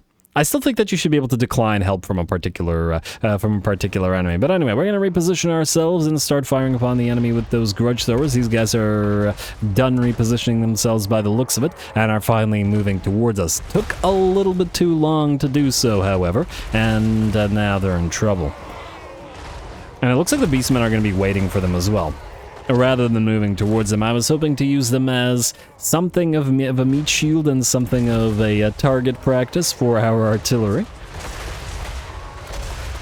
But oh well, not a big deal. And man, just the monstrous impact alone brings these guys' speed down considerably. Down to 8 move speed. Oh, I can't wait to see how our slowdown army works. I'm gonna pop like, I don't know, like 5 units of grudge thrower, grudge settler, grudge throwers in that army, and then combine them with all of the other slow stuff that we can. Frostbite via the... I don't remember the name of the item. The one that gives frostbite attacks and chilling aura. If we give frostbite attacks and chilling aura to every engineer in that particular army, it'll be even more slowdown, which will be lovely to see. Alrighty, and okay, let's just speed this up a little bit while the enemy attempts to move towards us. Frankly, we sort of have a tendency to, I guess, draw the battle out by using those grudge throwers, since the enemy takes so much longer to reach us. Now it is still entertaining watching the enemy get obliterated by the rocks. And man, the shrapnel projectiles of the grudge throwers, grudge settlers, are so much more effective. Granted, grudge throwers are very solid units for their cost, generally speaking, but they get blown out of the water by the grudge settler variant, which does make sense. Alrighty, and oh, well, do you look at that? Some of the Beastmen are actually managing to charge towards the enemy. I guess we can see a little bit of Beastmen versus Orc action as the Biggins get mobbed by Gores. And the Biggins tower over the Gores in the same way that the Gores tower over the Ungors. And I guess everybody towers over the little Ungors down there as well. Alright, enemy Beast Lord is in the midst of the fray as well. And there we go, hit them all with a, actually I don't think that was one of our projectiles, I think that was one of the AI's projectiles. Was that a Cygor? Yeah, that was a Cygor attack. Telltale sort of blue, I don't know, whatever.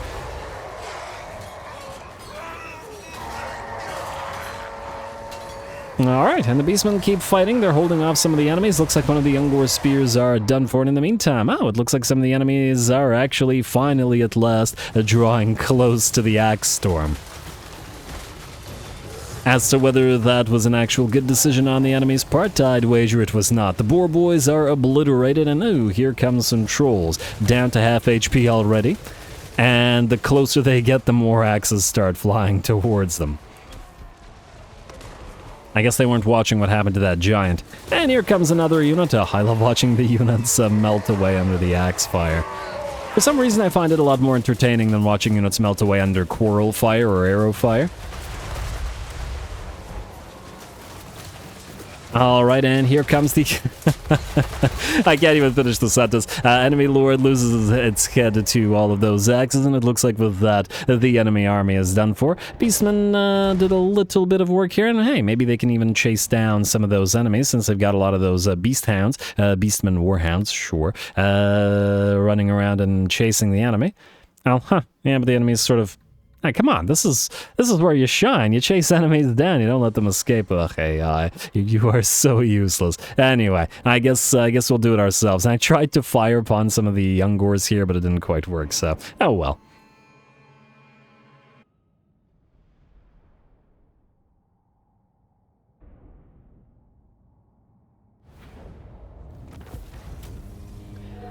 Alright, still weird to have the Beastmen quote-unquote help us, though admittedly they really didn't do anything. Otherwise, the army is completely fine, and 69 oath gold, nice. I guess we'll take the oath gold, because healing is not super relevant.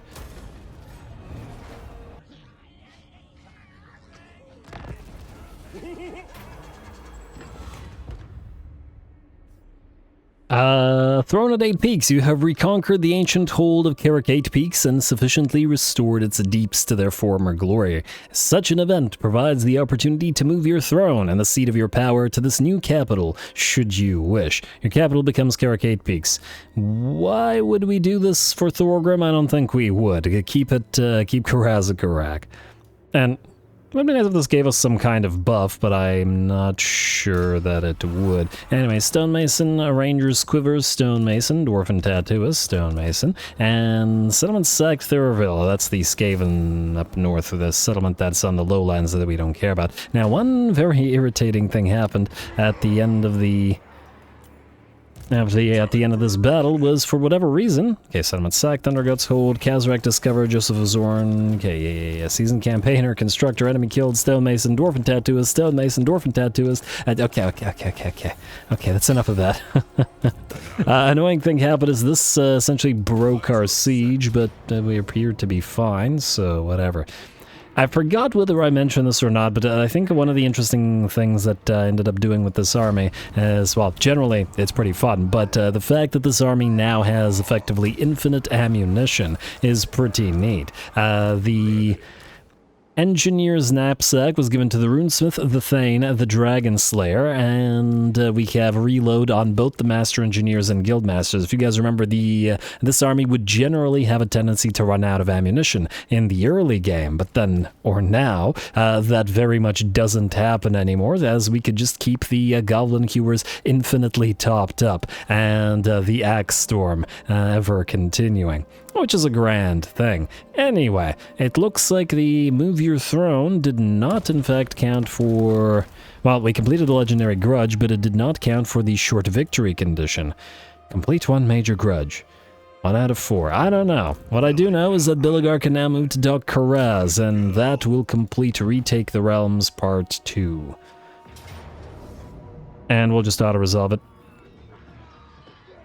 There's obviously no need to fight. This is kind of terrible. And come on, moment of truth. Will this give us completion of the grudge? Hey, we got Death Singer. Oh, it's a nice find. It's a very nice find. Frenzy, Deathblow, Regen. Very solid item. And another Red Axe of Karak Peaks. Enemy killed in battle, enemy killed in battle. Yada yada yada. Province secured. And underway network restored, though as to whether it works remains to be seen. And I guess these settled grudges are wasted, but we still got 7 turns to move. Faction destroyed, Yellow Eye, and no! Huh! Would you look at that? It must, I guess it's impossible to get short victory. That's actually kind of hilarious. But that it is also impossible to get long victory. Huh, the dwarfs can never achieve any kind of victory other than just a straight up domination campaign victory in Old World. Go figure. That's a bit disappointing, mostly because of the legions gained from long victory and the control and character gain and a hero capacity. The rewards are decent, so it's disappointing that we can't use them. Now, the underway network location, I take it, is in fact broken in this as well. Or is it? Select one of your armies, chances to travel the map. Okay, wait, if we select you... Huh, it might actually not be broken in this. Well, that's fantastic. I mean, it's a little bit late to be unlocking these, but our empire has grown... Okay, that's enough of that. Our empire has grown quite a bit, and... Well, we'd like to... Wait, is there a network here? Somewhere? That we can unlock? Because moving into Norska would be nice, potentially. And moving out here would be nice, potentially, as well. Interesting. Anyway, let's see what else we've got here. Man, I was really banking on that short victory rather than the grudge completion, but what can you do? Okay, so you... Did I upgrade you? I did not. Okay, I wanted to immediately do this just so that I didn't forget. Go immediately to tier 5, delete the Gunsmith's Forge, and I guess the Slayer's Shrine, as we need neither here, and just collect the income immediately.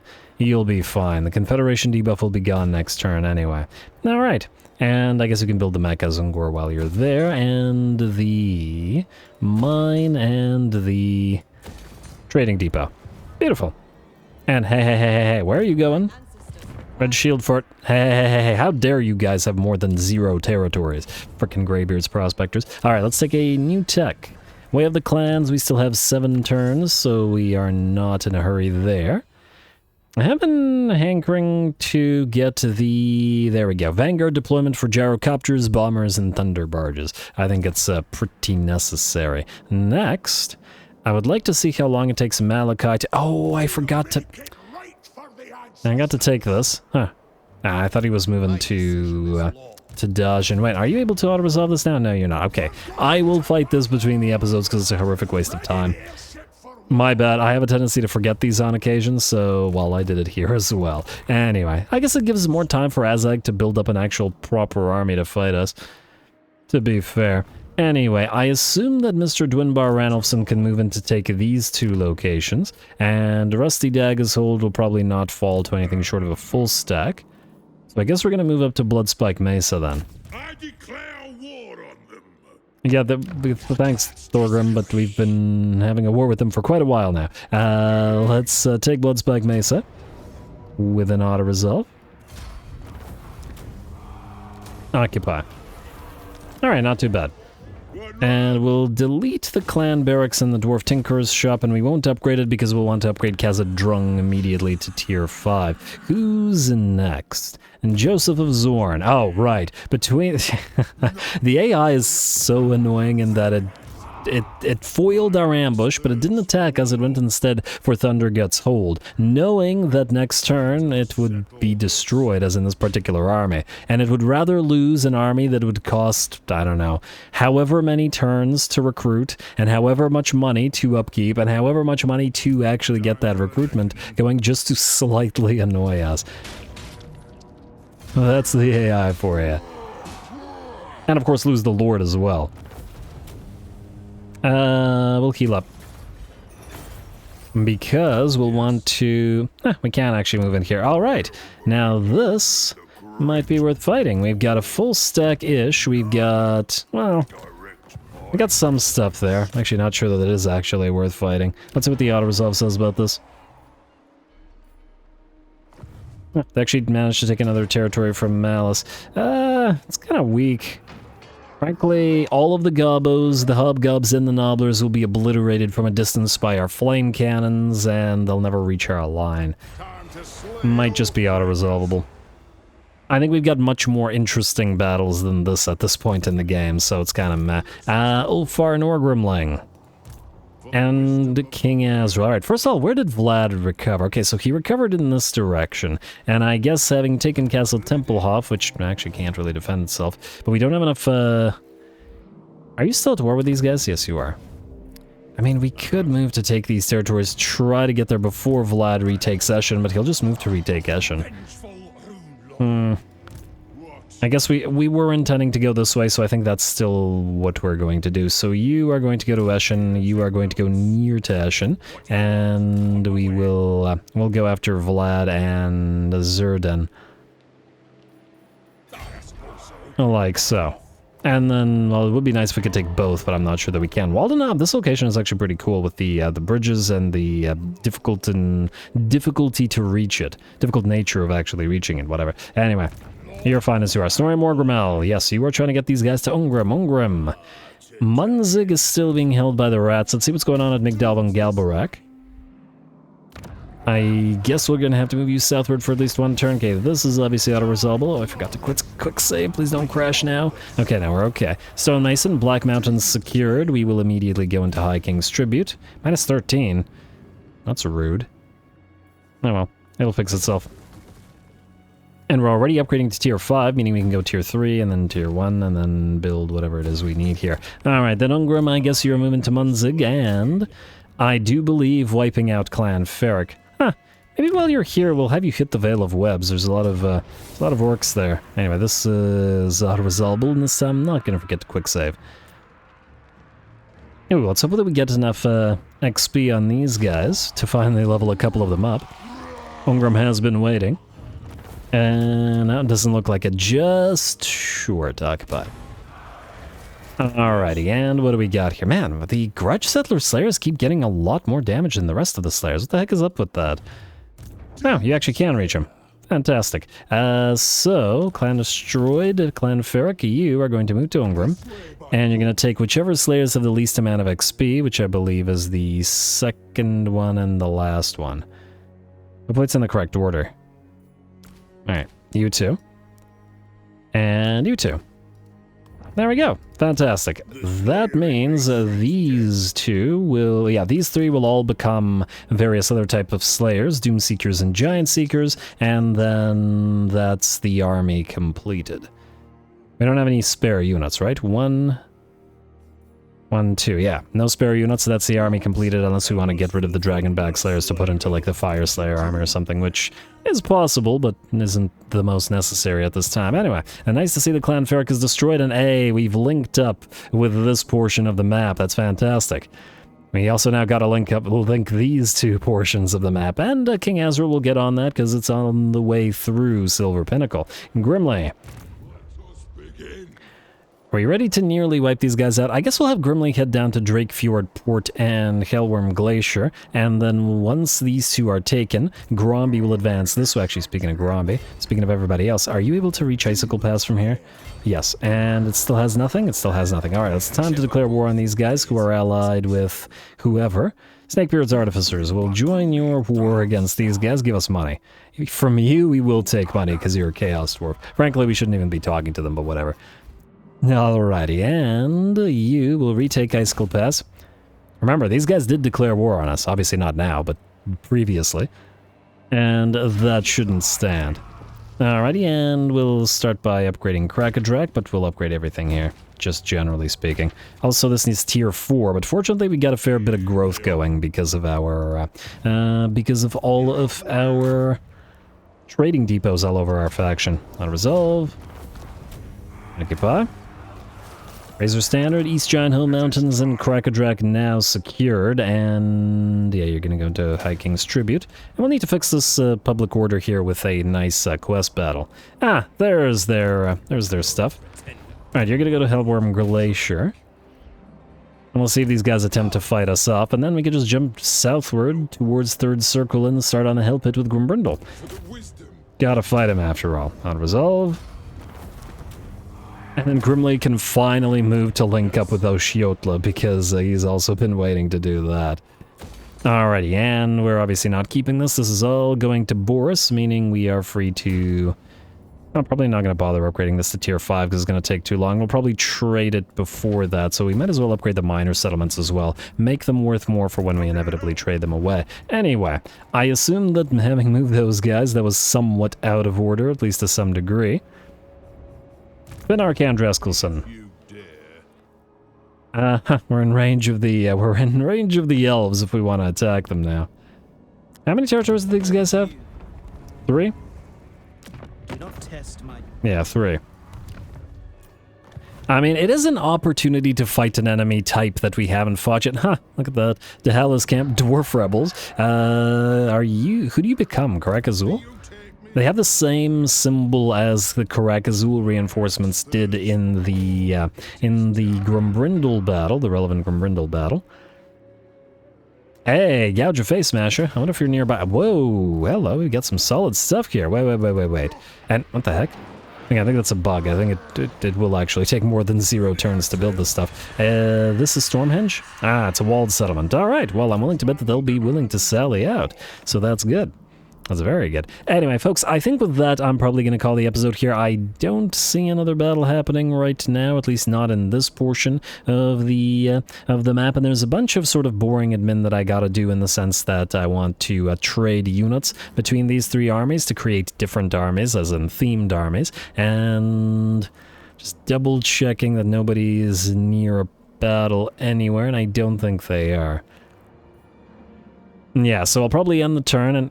Yeah, good job to these guys for capturing Hellcade Drove. You can just march. Oh, maybe not march. Just go into Trails of Hashut, and then move to Tokmar's camp after, and then keep taking these territories. But you're on the hunt for Kairos now, and, well, we're certainly going to want to hunt him down. Also, before I forget, Grimly. Innovator. I don't mean isn't bad, I guess, but I guess that we'll get the Innovator in one of these armies. As one of them will have some gyrocopters, at least. Sure. Though probably not a lot. You have Karazi, frankly I wish I had given you to Grimly, but whatever. Innovator. I guess we're basically getting an engineer at every single turn. Anyway, like I said, I'm going to call it here. Next time we will be looking to deal enough of a finishing blow to Sylvania that they won't be able to recover. It looks like our Imperial allies have, in fact, started taking territories themselves now that we've got these guys on the back foot. I wish that they would fight here instead of sending all the Nuln armies north for some bizarre reason. You really don't need to go past the River Reich here. Bad idea. This entire area is in complete shambles, and I think there's not a single Imperial territory left. Oh, no, there is one holdout Imperial territory at Wolfenburg. Well, and good for them. Anyway, wipe those guys out, hunt Azag with Malachi, try to move down towards Hellpit, etc., etc., etc. Lots of fun stuff to do. No short victory, but, well, the game really doesn't want to say short, so fair enough. I respect that. Stay tuned for more likes and comments below, especially the threshold. All glory to the algorithm. And thanks for watching.